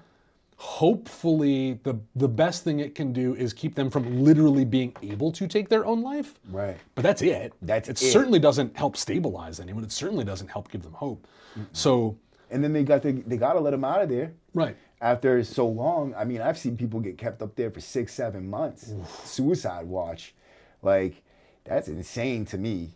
Some of them choose to be there because they're just so ill. They need that person to come to their door every day and just talk to them, or like have the COs that sit right there just to be there and talk to them because they just can't be alone or something. You know what I mean? Like in the solitary cells, and they just want to have that company or something. I don't know, but it's just, But you're talking about, trauma, right? Like, that's a traumatic experience, right? If you're already having a serious mental health crisis and then someone takes all of your stuff, takes anything you would use to occupy your time, puts you in a room with nothing, and then someone stares at you and writes down what you're doing every 15 minutes. That doesn't make you better. No. Right? Most of the time they degrade you. Yeah. You know, talk shit to you, instigate you. Right. And it's not like, the idea is supposed to be the staff who work in those spaces have some kind of special mental health training, but we know realistically that's not what really happens. Right. So you got a bunch of guys who don't want to be there dealing with prisoners that they don't want to deal with, and so it comes out in that way. It comes out in verbal abuse or other goading on and stuff like that. Right. As far as your question, like, what do we do for those folks? The challenge is, there's huge challenges all over the place. The correctional system is so big and has such a strong default culture that we can do big changes. We can have big changes that we're supposed to fix those things. Right. and the system will over time find ways to kind of snap back into its old shape, right? Yeah. The Criminal Justice Reform Act was supposed to be one of those moments, Right. right? The legislature did this big bill that on paper says that's not the way it's going to look anymore. Right. You can't do that anymore. And now it's worse. And now it's worse, So and much nothing worse. has happened that's positive. The Department of Justice, under the first Trump term, sued DOC for its insufficient medical, medical and mental health treatment, and for its overuse of restrictive housing. Right. And the DOC settled that case, and there was a whole special monitoring situation that was put in place. And they're getting some better marks than they used to, but that's because I think they're not being upfront with the monitor about what's going on. They changed all those things around that time. The monitor's about to come in, they like paint the place real quick and give everyone everything new shoes or changes. something. Better food, better everything, man. And then they're like, they're real nice to you. They're asking you, you guys do this, that, and you respect them enough to do it, but like really it's ulterior motives about it. Yeah. So I don't want to say those things don't have impact, because I think they do, and I think if enough of them happen, especially in a relatively short span of time, they really can change leadership. They can change things like that. But I think what we've seen is that for change to really kind of sink in, you kind of fundamentally need culture change. Culture change. Yeah. And culture change is really hard and really complicated. Really. So there's one world in which culture change needs to happen when you sort of have a fundamentally different type of person in charge of facilities and in charge of corrections. Yeah. You need to have a fundamentally different leadership in understanding and deciding what corrections is supposed to be for. Yeah. There have been some other states that I think we've seen snippets of this, right? I don't think any state does corrections fantastically. No. And there's much bigger philosophical questions about whether we need to have this kind of corrections at all in any. But there are some states where they've been really looking at sort of mental health first, and they've brought in superintendents who are like psychiatrists or psychologists instead of law enforcement folks.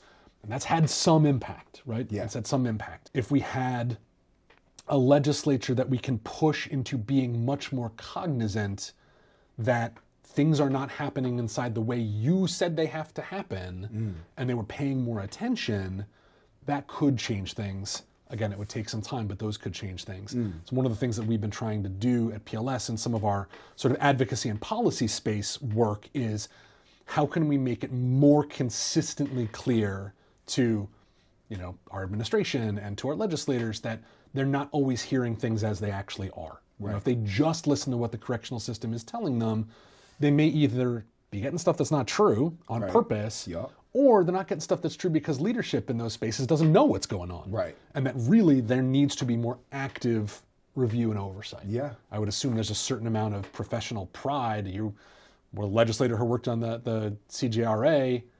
I'd be pissed if that was me and I saw 7 years later the prisons were ignoring it. Right. Like, you don't get to do that. Right. I told you what to do, and you have to listen to what I said. The top power of the state. Right. Theoretically, it's democracy, right? Theoretically, it's the representatives of the people. Right. We know there's a lot of reasons why that's not always the case, but so there's one world where there's that sort of angle. There's another world where... Let me just point out real quick, the people of this state elected those legislators, governors, all the people that voted on those bills, made it happen. Those are the ones we entrusted to take care of our community and take care of our state, and they took the actions they thought were necessary, and then the DOC acted on them and said, fuck you, bro, fuck your state, and fuck your people, and fuck your legislators, and we don't give a shit. We're gonna do it the way we think because you don't know nothing. Right? We don't care about the people. That's what they did. Yeah. And so they basically flipped their finger at every single human watching this and everybody who doesn't in this state. Doesn't even matter. They just fucking flipped their finger to them. I just wanted to point that out. Yeah, and I think that's a great intro to this sort of this next idea, which is there's a really pervasive narrative across the whole culture, right? Not just in corrections, but that anyone who's been through the system kind of deserved it. Right? That if you were a prisoner, if you're a con, if you're coming home, not just you did something bad, or maybe something happened that was a bad situation. Yeah. Right? We know there's lots of reasons why folks end up in this system. It has nothing to do with them causing harm to anyone else. But for a lot of the public who, like we said before, maybe doesn't have any connection to prison or jail or the justice system at all, they just think, okay, prisoners are bad, right? They're there because they did something bad. Yeah. And so they're just bad, right? So what do I care if there's a crazy guy who's done crazy shit who's being treated badly? Right. Right? The way I think that we fight that, and I'll be honest here, I'm no like mass culture change, expert here. Right. We've got to get more stories of the folks in the system. Yep. They've got to get to more places and be in more communities, right? Yeah. And that has to be like a long-term, I'd like to say organized, but it has to have a lot of different actors pushing it at once, right? Yeah. So there's great things like your podcast here is awesome. Yep. The Marshall Project publishes all those letters from folks on the inside. There's the Ear Hustle podcast. There's stuff like the movie Sing Sing, which is pretty excellent in a lot of ways. Solitary Watch is another one. Right. Yeah. We got to get those stories out, and they need to be in places where folks who don't have any connection to prison or jail are going to encounter them. Yeah. Because one of the things that we see a lot... Exposure, in other right. words. Because when folks need to find out is people are people. Right. And there's folks inside the system. Some folks may have been in a situation where something happened a long time ago that they really regret. Right. But they're still people. Yeah. And we need to be able to care about them Right. and recognize why and how we're treating them the way we're treating them. Right. That's where I think we start to make a little bit more culture change, but that's hard. Yeah, chaos breeds chaos. So anybody who doesn't understand that, what I'm saying by that is, you go into a place where there's absolute chaos. You know what I mean? Like the hierarchy comes from within. You know what I mean? The convicts run the convicts. The COs abuse the convicts. Hurt people. Then they go outside into the community.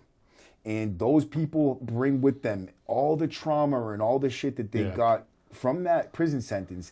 And I just think it's a crazy concept in general that as a country, we have these, these places, these prisons where you could be living out here, normal life.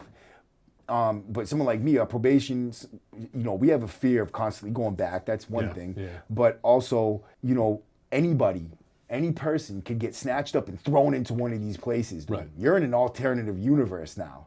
You don't no longer live by the rules of society in that you are comfortable with. You know what I Right. mean? You're now in an alternative universe. You have to readjust and readapt to a whole new world, one built on, it's basically like a warrior society almost, basic survival, very traumatic, depressing. You're a slave almost. You're treated like dirt. You are less than a human being to everybody who looks at you, including medical, mental health. All of them have this view of you like, damn, Right. like they don't want to be there. They don't care about you at all.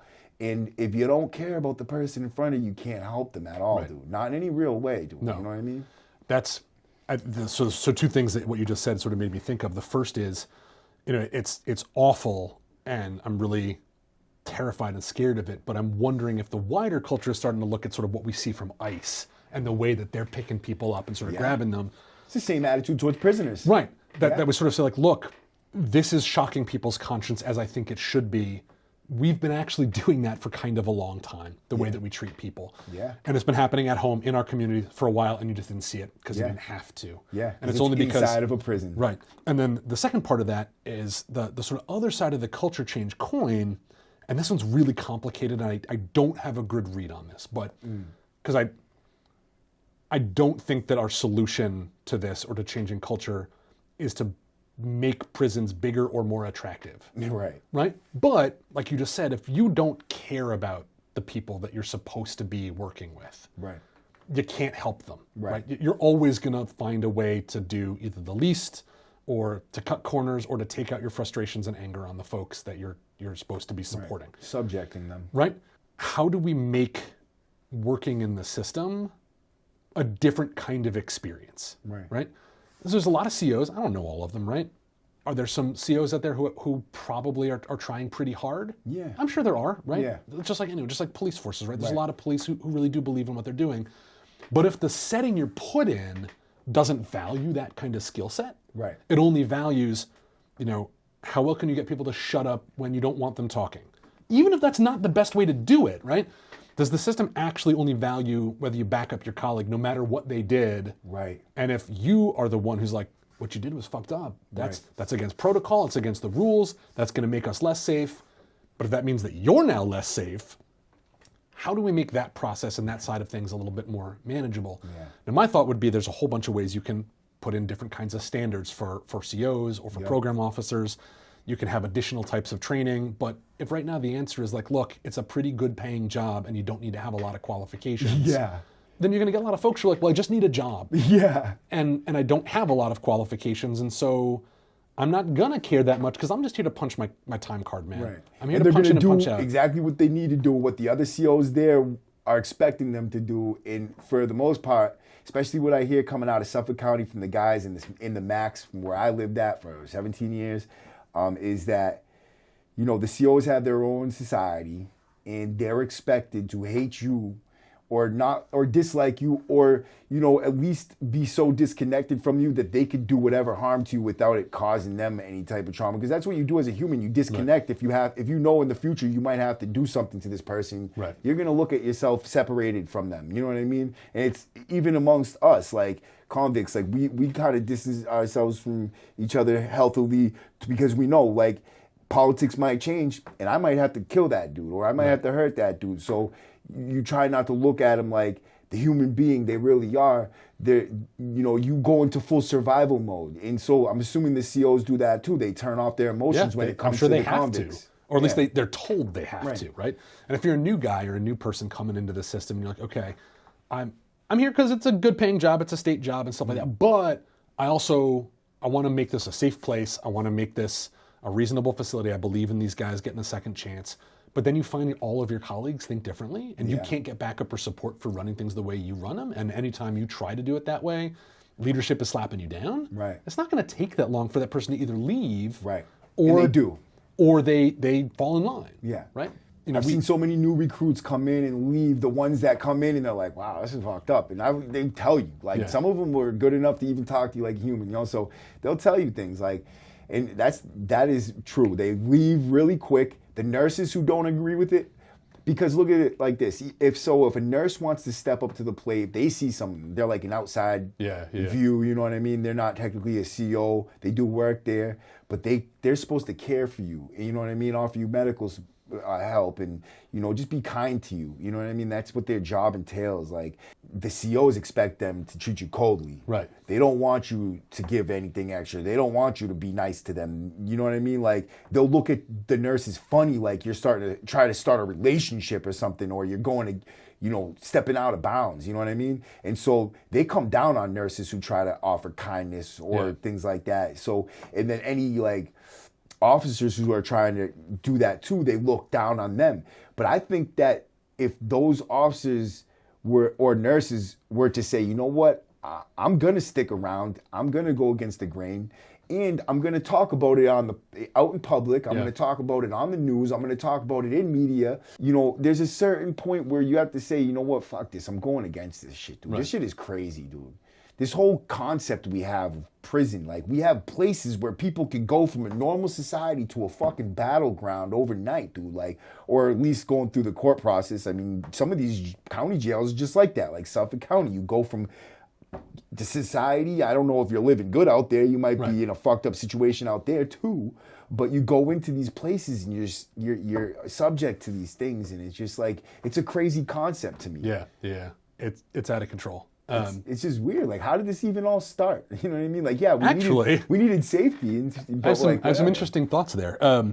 You know, for anybody who's watching who might be in the system, PLS is always interested in whistleblowers or folks who are willing to talk to us. And we've had some really important situations, so you can always get in touch with us. It was funny, a long time ago, before I was working in this field, I did a presentation for a leadership program I was doing that was about sort of where and how did we end up using prisons as our correctional system, right? It's not every culture along the world has always done this. And how did we end up in this weird world? So a very, very weird, quick history detour. But, you know, we get a lot of our correctional system from like 1800s England, where a bunch of sort of thinkers of the time determined that one of the major problems they had, it wasn't public safety related. The country was starting to industrialize, the economy was changing into like making a lot of stuff as opposed to being farmers. And they had a lot of urban poor, folks who weren't making a lot of money and who these various sort of leaders were like, we don't know what to do with them. Well, clearly what we should do with them is we should force them to work. And so they they created penitentiaries, right? The idea was it was sinful to be idle. Yeah. Well, folks weren't idle because they didn't want a job, but the economy was unfair and messed up. Yeah. And so the assumption was the way that you would find your way back to God was through solitude and being forced to work. That's where you get the phrase penitentiary. It's from penitence. Really, dude? Yeah, so guys like Jeremy Bentham and some of these old 1700s English dudes were like, we have too many unemployed poor people. We're going to force them to work and be isolated because that's how they'll find God. Wow. And you're like, well, that's not solving a problem even back then. Right. You're just assholes. Right. How the hell did we decide that that's the way we were going to solve problems now? In a much more advanced society. Right? There's lots of questions, big picture questions about how do you hold people accountable? How do you make sure that everyone in your society knows what the rules are about how we want to interact with each other? And Safely and enough, but not this way. And there's lots of questions about that, but there's way more interesting ideas out there about what does restorative practice look like? How do we do other types of community accountability? Right. What we do right now is, and I say this knowing full well that the criminal legal system does not actually work like this, but assuming it's working the way it's supposed to, someone does something that violates the rules. Yep. And instead of trying to find ways to make the folks who've been affected by that whole again. Yeah. Right? Instead of trying to find a way to actually repair the damage that was caused. To prevent retaliation. Right. That's what it's really we rip them out of wherever they are. Yeah. We put them in a box for some number of years. Why is it that we lock someone up for so many years and then we say, okay, you've done your time, now come out. We expect you to rehabilitate. We expect you to be good citizens and to contribute in every way. But we don't give them the resources to do so. I'm trying to get out parole. I'm trying to get sober. I'm trying to find work. You know what I mean? And this stuff's stressful, bro, because every one of them is a journey. It's a process. Well, every time I was released from jail, I was doomed to fail. As soon as I say my first charge, I never get the job. I'm 36 now, but I've been in and out of judicial system since I was 12. Everybody deserves a chance. So why is it that they come home and we don't give them those opportunities? We take them away time and again. Sometimes it doesn't feel like home. Sometimes it's easier to live in jail or prison than it is in the free world. I didn't know I was gonna be kicked out like this quick.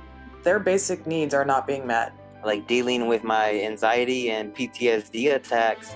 We can be clean, but we can't do this without each other. A lot of us have been dealt a hard life, but I guarantee you that education and learning about ourselves and placing ourselves in the center of our education will heal. I knew I wanted help, but at the time I didn't know what help looked like. Reentry is hard because we're reentering into a society that pushed us away in the beginning. They've been incarcerated. That's all they've been thinking about, ways to turn their lives around. I want to start off as a dental assistant and then maybe become like a dentist one day. Become a drug and alcohol counselor and to be able to work with youth. I'd like to be able to help other people who are suffering in that same way. It's scary because I don't know if I'm smart enough to do that. We've been in jail, we've been on drugs, our past does not define us. And now I could say, like, I'm in compliance at drug court, I got a job. First, take care of yourself, get yourself right before you start getting the world right. It's just like I haven't done that yet, you know what I mean? So for what? Right. And then at some point, take them out of the box and say, do it again, but don't provide them with any of the tools to do it. Right. And you're like, what problem is that solving for us? It creates a few.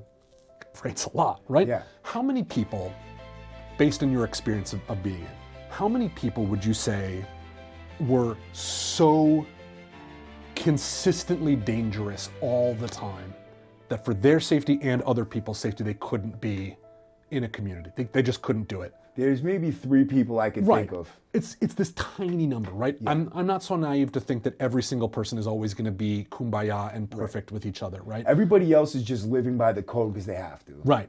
And a lot or they of folks believe in it at that point. You know what I mean? It becomes a way of belief, like, you know, this needs to be done, these certain people shouldn't live, and, you know, just like it's like a code, and you know, you adopt it and you adapt to it and you start living by it, and it becomes your moral compass, it becomes your values, and You know, that's what you replace normal societal values with, is those prison values. And your moral compass, you can develop that in there, and you come home with that. It's a dangerous values to have. Right. Yeah. Right. And so, you know, if you're looking at the system and you're like, we've built this gigantic edifice, this huge, almost $1 billion, and this is in Massachusetts. We have one of the smallest correctional systems in the country. Right. We got about 6-something thousand people at DOC right now. California has 94,000 people in jail, prison and jail. Wow. Or I think that's actually just in prison. Yeah. It's one of the biggest systems in every state. Yeah. Right? It's one of the biggest systems in every state. What is that doing for us as a culture and as a set of communities, right? Is it achieving the goals that we want it to achieve? Is it making people safer? Right. Based on what happened during COVID, the answer seems to be like, not that much, not really. It's almost like people just can't figure out a better way, so they just keep on building on the way they already know. And like, if we actually, as you know, citizens of this country, if we do have the say so of what really happens in our country, then things would have already changed. But I don't think we really do have the control. Well, there's a bunch of questions about that and some strong efforts inside. A lot of credit to the guys organizing at places like at Norfolk. That one of the big issues that we see in Massachusetts is disenfranchisement for folks inside, right? Yeah. We talked before about some of our legislators and are they representing what we need them to represent?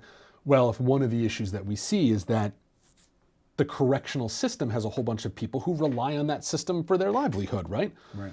So they're going to support it, probably. They can vote. Yeah. They can elect representatives and other folks who really understand that I'm voting for these folks because they hired me. Right. The prisoners can't vote. Right. Right?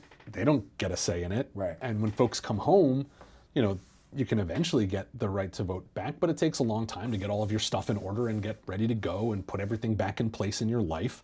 So that's sort of someone put their fingers on the scale pretty hard. That was changed in the early 2000s. Right. If we were in a situation where all the prisoners had a vote and could actually vote again, which has been this bill that a lot of the guys organizing have been working on, I think you'd see a really different set of reactions. Right. You know, a guy who represents a district with a prison in it, maybe has a pretty good number of COs that live nearby or something, there's almost certainly going to be a pro-corrections focus to their work. Right. But every single facility has more prisoners in it than staff. Right. Although the ratios are getting pretty close these days. Right. If you're in a space where you're like, oh, that's 6,000 constituents, you know, or whatever, 1,200 constituents who voted, and what they want me to do is pay attention to what's happening behind the bars. Right. Well, now it's a lot more important for me to do that. Right. Because they actually had a say in me having my role and my position. Right. And it's not like, oh, if we all of a sudden got the rights to vote behind bars, we would start electing all these weird, crazy people. No, it's going to be the same elected officials that are running, but we just get to choose which one we want. You know what I mean? Maybe they would change the aims that they have, because now they know that these guys are voting, so they'd be like, okay, well, these are the new promises that we're going to make, whether they're going to keep them or not. But they're a little more accountable, right? A little bit more, because they recognize, look, and I don't know what the voting trends looked like back when prisoners did have the right to vote, but I would bet you that a lot of prisoners did vote. Right. Just because of something to do. Yeah, that, and they like, things are really bad sometimes in there. I mean, like, things are getting so bad. They would feel obligated, and I bet you there would be people putting pressure on other convicts, like, you got to vote, bro. Yeah. Let's vote. You know what I mean? And not only that, but maybe starting to cause or create a culture shift in there where people are starting to get involved. They want to learn the politics. They want to learn things like how society is actually working. Because what they've done too is also take away that aspect of our being, like, where we even get out. We've been so far behind that we don't even try to catch up. You know what I mean? And there's so many different things that we need to learn, like, voting comes way back here. We need to learn how to drive now. We need to learn how to get a freaking, license, and how to, file all the applications, and doing all the little things in life that a lot of people like myself, I didn't even really know. I got locked up at such a young age, and the only time I spent free as a teenager was on the run. That I got out now as like a teenage mind in a freaking grown man's world, and I'm coming from way behind. I had no teaching inside there. So what do we do for people like me? You know what I mean? Like, what is there offered? Can I share a sort of story that really opened my eyes? I've been doing work with folks inside now for about 11 years, and I thought I'm very grateful I've never spent time inside myself, and I'm lucky that my family hasn't either. But I felt like, okay, I've been working with folks for a long time. We did some focus groups when I was at BARC to find out sort of what folks coming home wanted from us. You know, how could we best support folks? Because one of the things we saw is that folks inside would call BARC to get support for what they were feeling, but then when they would get out, they wouldn't get in touch with us. Right. And we were like, how do we make that more accessible? And one of the people in our focus groups was telling us just the tremendous anxiety folks have when they're coming home because of just what you said. They go in 18, 19, 20 years old, they come out, you know, if they've served a long sentence, even like a 5-year sentence is way long. Yeah. But if you've done 17 years, you come out and you're like, what's a computer? Like when I went in, like we were still using floppy disks and now you got iPhones. Like, I don't know what this is. And this one woman said, I haven't been outside at night in 10 years. I don't know what the nighttime sky looks like if it's not through my bars. Right. You want me to cross the street? What's crossing a street? Like, I haven't crossed the street. These are basic everyday tasks for those of you on the outside that you don't even think about, right? Because you don't have to. Right. It's not always about fancy stuff like getting an ID or figuring out how to schedule an appointment with Mass Health. Yeah. It's like the little things. I don't know how to cross the street anymore.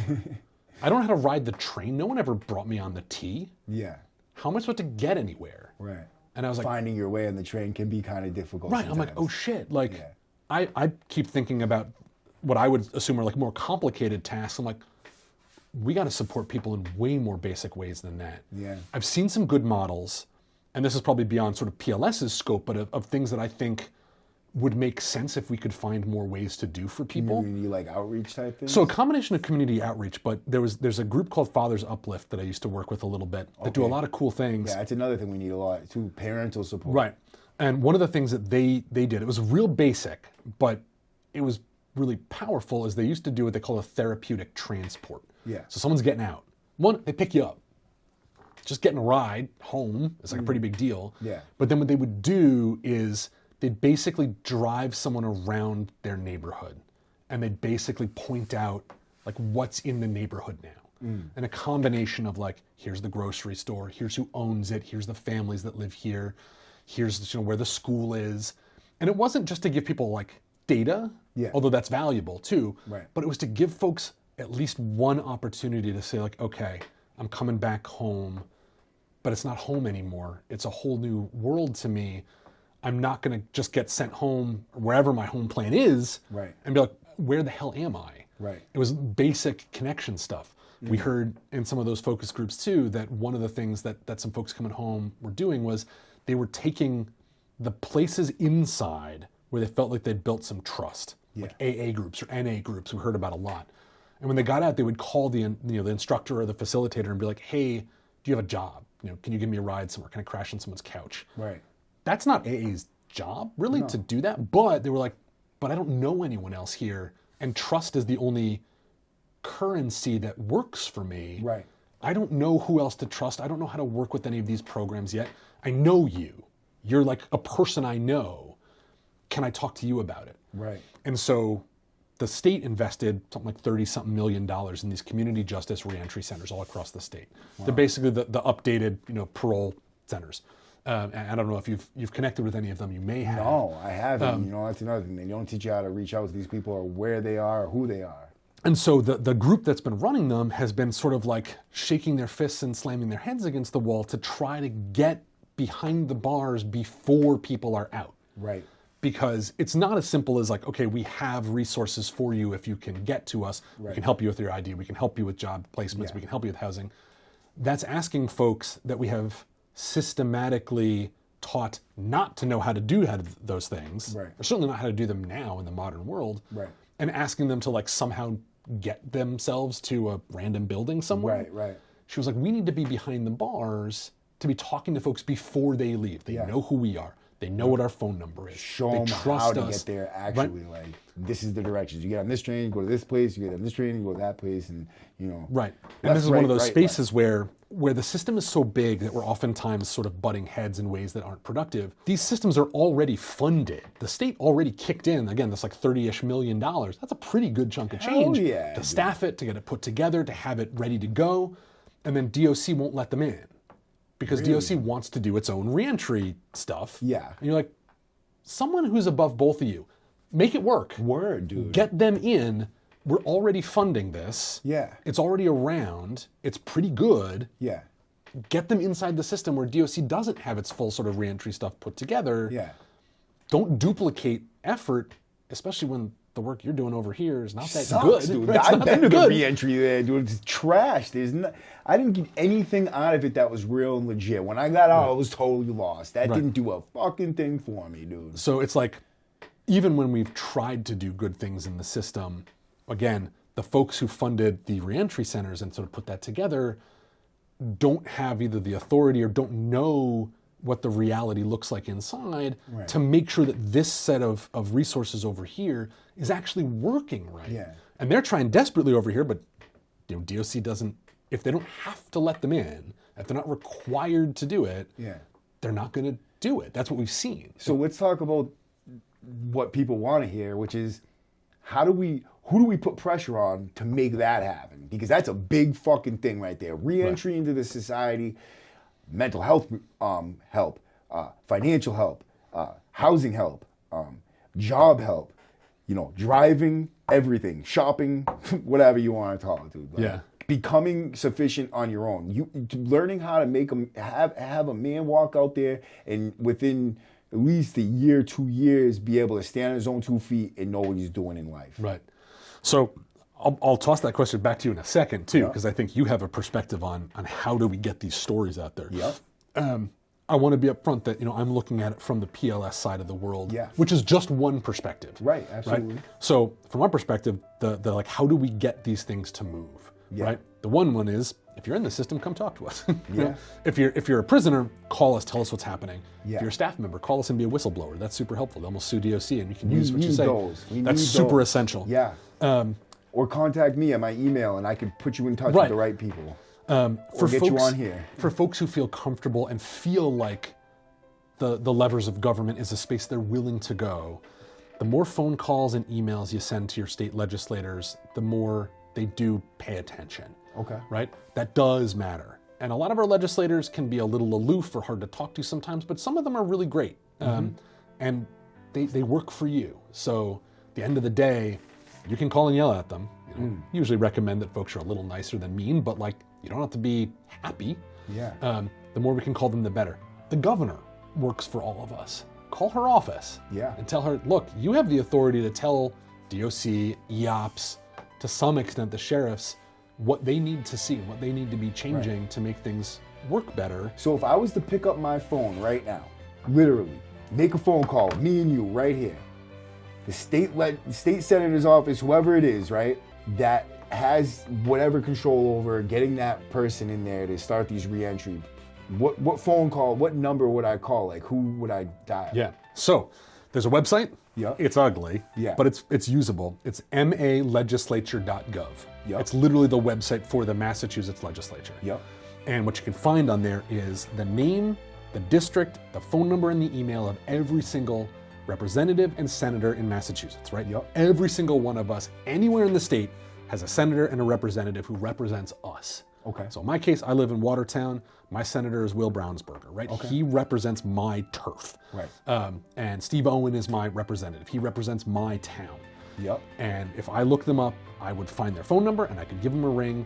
At this point in the day, you might get a voicemail. But tell them, hey, I'm a constituent. You represent me. I'm really concerned about, whatever. In this case, I want the DOC and I want the sheriffs in our area to let the community justice reentry agencies into the facilities because reentry is really important to me. Here's my phone number. Please call me back. You hear that? Because that is something you can do today. You can do it right now. I was going to do it right now, but it is a little late in the day, right? The last piece, and this is probably where your expertise comes in a little bit more, Matt, is that we talked already about the importance of getting these stories out there, making sure the general public hears more about what's happening, understands a little bit, and starts to see folks who've been through the system or are in the system as more human. So there's some ways that we do that through the media that already exists out there, right? So you can write to the Globe, you can write to the Herald, you can tell them to publish a letter. Sometimes they will, sometimes they won't. It's one tool, Right. But I think one of the spaces where we have a lot more opportunity now is in making our own media, like you're doing, right? Because you can talk to folks directly and you don't need a middleman to do it for you. Right.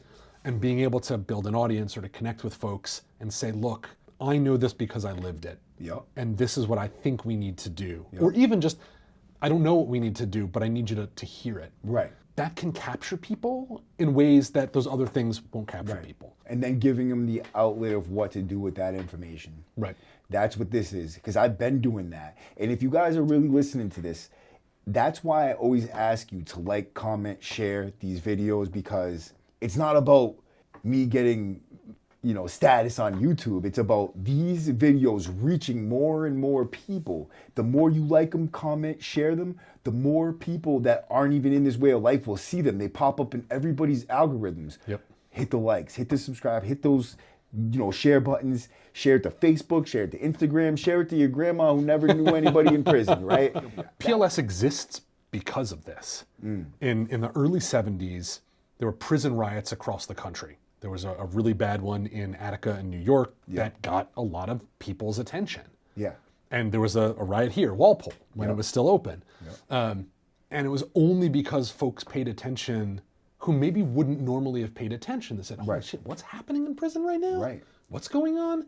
That shocked the conscience of so many people that the federal government at the time put a bunch of money into funding programs like PLS to help protect people's civil rights, because they realized that wasn't happening in any other setting. Yeah. So my organization is very much a part of what can happen if things, capture people's attention. Yeah. Now, we don't want it to always take that long, but we're in a space now where so many more folks can make more media, and it's more powerful because, again, there's no one to filter it out and to be the intermediary. First-hand message, And let me just ask real quick so you could kind of highlight what PLS is doing and who they are. You guys are kind of the front lines of defense for all the prisons and jails in Massachusetts. What is the agenda for PLS, period? Yeah, so we're the statewide legal service provider for prisoners. Our goal is to protect the civil and human rights of folks who are in custody. And so what that means is our sort of number one goal is to use legal sort of levers at our control to try to protect people in the system. Yeah. As a very broad stroke, that means folks get in touch with us. We try to figure out if we can sue DOC or the sheriff's offices to make them change what they're doing. Right. And does that money benefit you guys at all when you win and stuff like that? Sometimes. So in certain cases, a lot of our cases, there's not necessarily money at stake. Right. The laws we're suing under don't allow for us to get attorney's fees. Yeah. We're thankful we have private donors or foundations or other folks that help keep us afloat. That's kind of where I was going with it. How can anybody help you guys do this? I mean, if folks are in a space where they have extra money and are willing to support, that's always incredible. We're a nonprofit, so it's tax deductible. Yeah. You give me a link and I'll put it below. We will do that. We are in a kind of unusual space that actually the state of Massachusetts pays our Supreme Judicial Court, our highest court, to then pay us to do the oversight that probably the state should be doing. Okay. So we are kind of, like you said, we're the oversight arm of the Massachusetts state government. Wow. To police their own state agencies. Right. As far as sort of like what's on our docket right now, what are the big things we're looking at right now? Yeah. The stuff that's sort of capturing the most of our time. We have a couple of big cases that we're trying to move on. Evelyn, we talked about a little bit before, dealing with segregation. We're currently in litigation with the Essex County Sheriff's Office about medical treatment for hepatitis C. Okay. We're working with the Bristol County Sheriff's Office on their treatment for folks with mental illnesses. We're in a monitoring situation with that. We're doing a couple other cases with DOC or other folks where we're sort of monitoring what's going on. DOC is supposed to be closing Massac by the end of next year. Why? But because broadly the state realized that you're not supposed to put people in a prison Yeah, for substance use that's what I was issues. going to say. It's just it's literally prison for people with addiction. Yeah. So the legislature actually passed a law that said you gotta close it and transfer folks. Right. Our job is to basically make sure they do that. And they had some harsh circumstances for like someone coming in there, coming off of like methadone or something like that. They didn't give them any detox type of protocols, which is crazy. So those are some of the cases we're taking, but we're always looking into other cases and other things that we can investigate. we're doing a lot of this legislative pressure to try to get some changes after all of these suicides that have happened. Yeah. So folks might see more stuff coming out in the press soon if we're lucky, but we've had a couple of articles in the Globe and GBH about that. We're trying to see if we can get DOC to take quick action to address the challenges like we mentioned at the beginning of the show. Yeah. Stop putting people in seg for these kinds of things, get the RTU back to its normal functioning, put things in, make sure that there's sufficient staffing in place at Sousa to support folks going through mental health crises.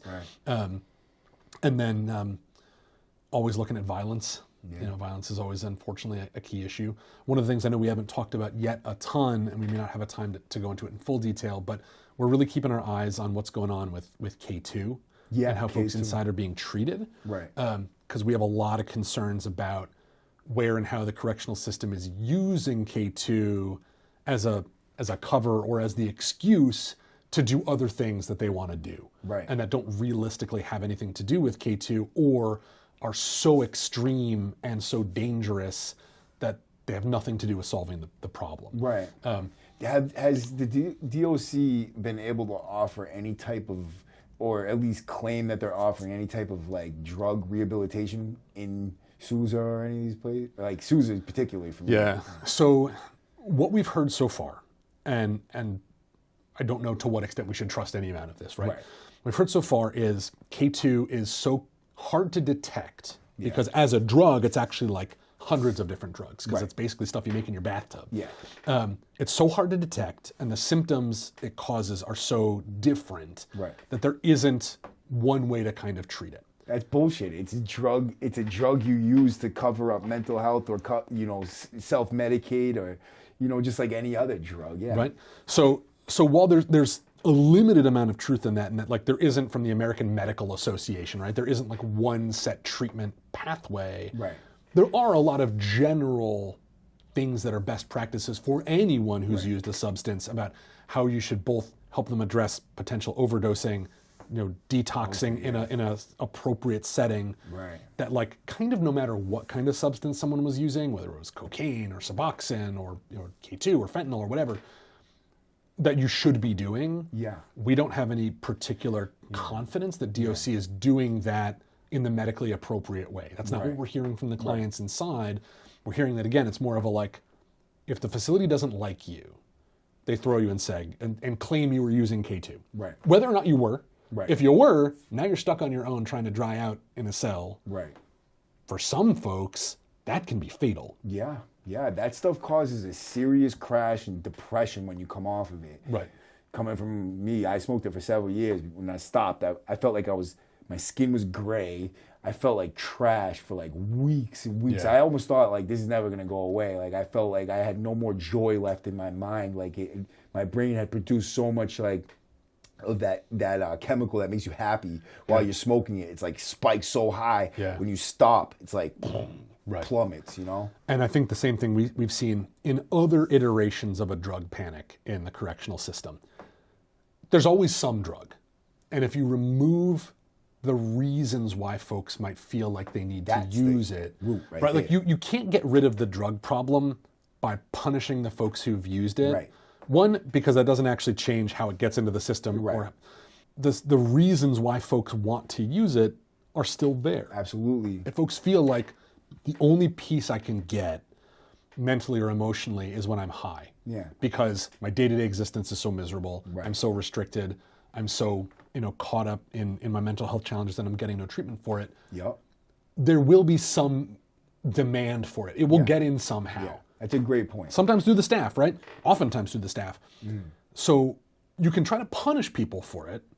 We desperately need more treatment to keep people from dying. Yes. Who might have used it or coming down from a crash. Yes. But you got to get rid of the reasons why folks are reaching out for it in the first place. Absolutely, dude. And the way I would view it is, K2's coming from out here. People have plenty of it.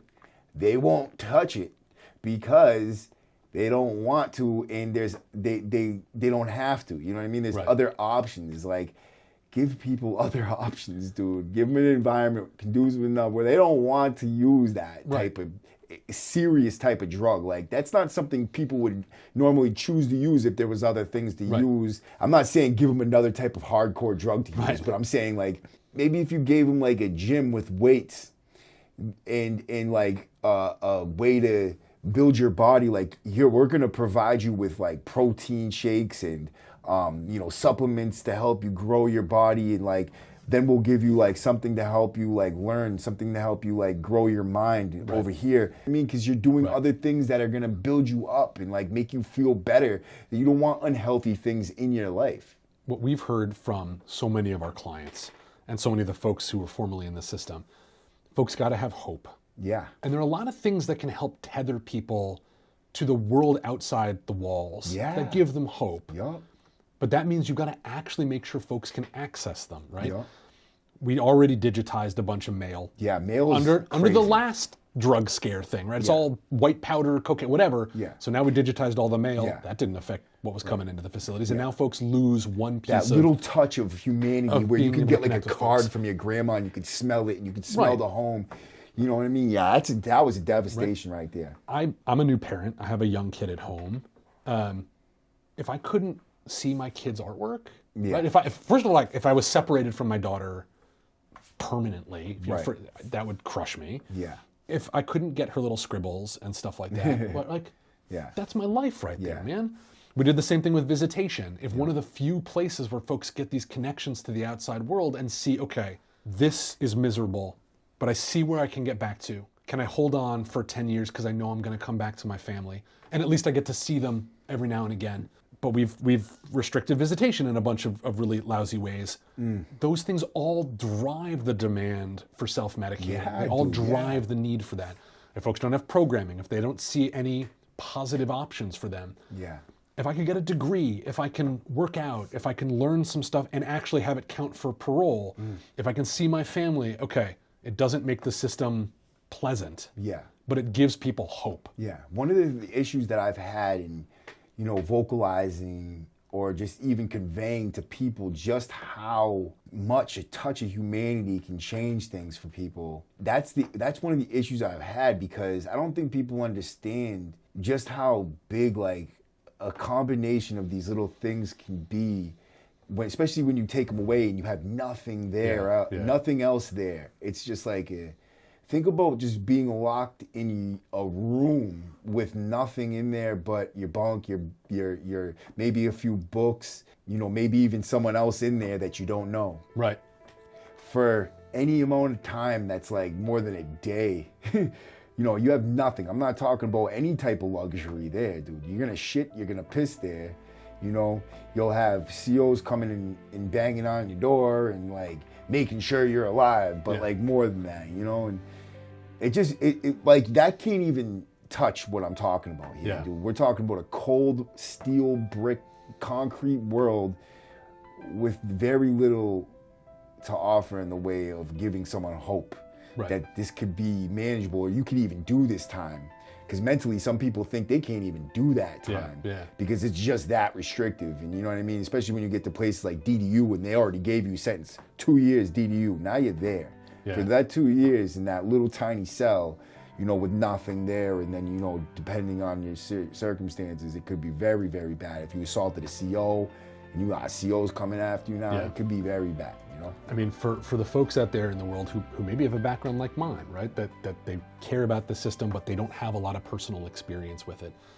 One of the things that I heard from a former mentor and a colleague, just to get us in the headspace, a little tiny bit of what it was like, was, put down some tape on your kitchen floor that's 8 by 6. Yeah. Turn off all your lights, put your phone in the other room, and see how long you can just stand there for before you go a little bit crazy. Yeah. Right? And then imagine doing that 24 hours a day for years. Yeah.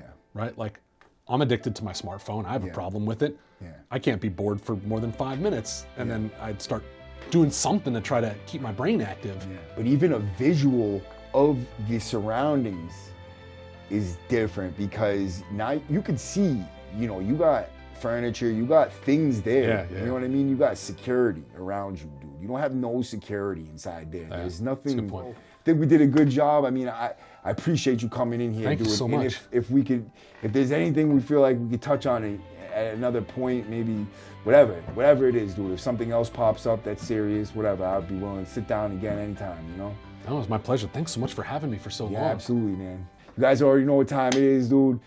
like, share, comment, whatever you can do to support the channel. It's not just about getting views and things, it's about getting the message out there. Let's get this one out here. Appreciate everybody for showing up today and watching the W number. W number out.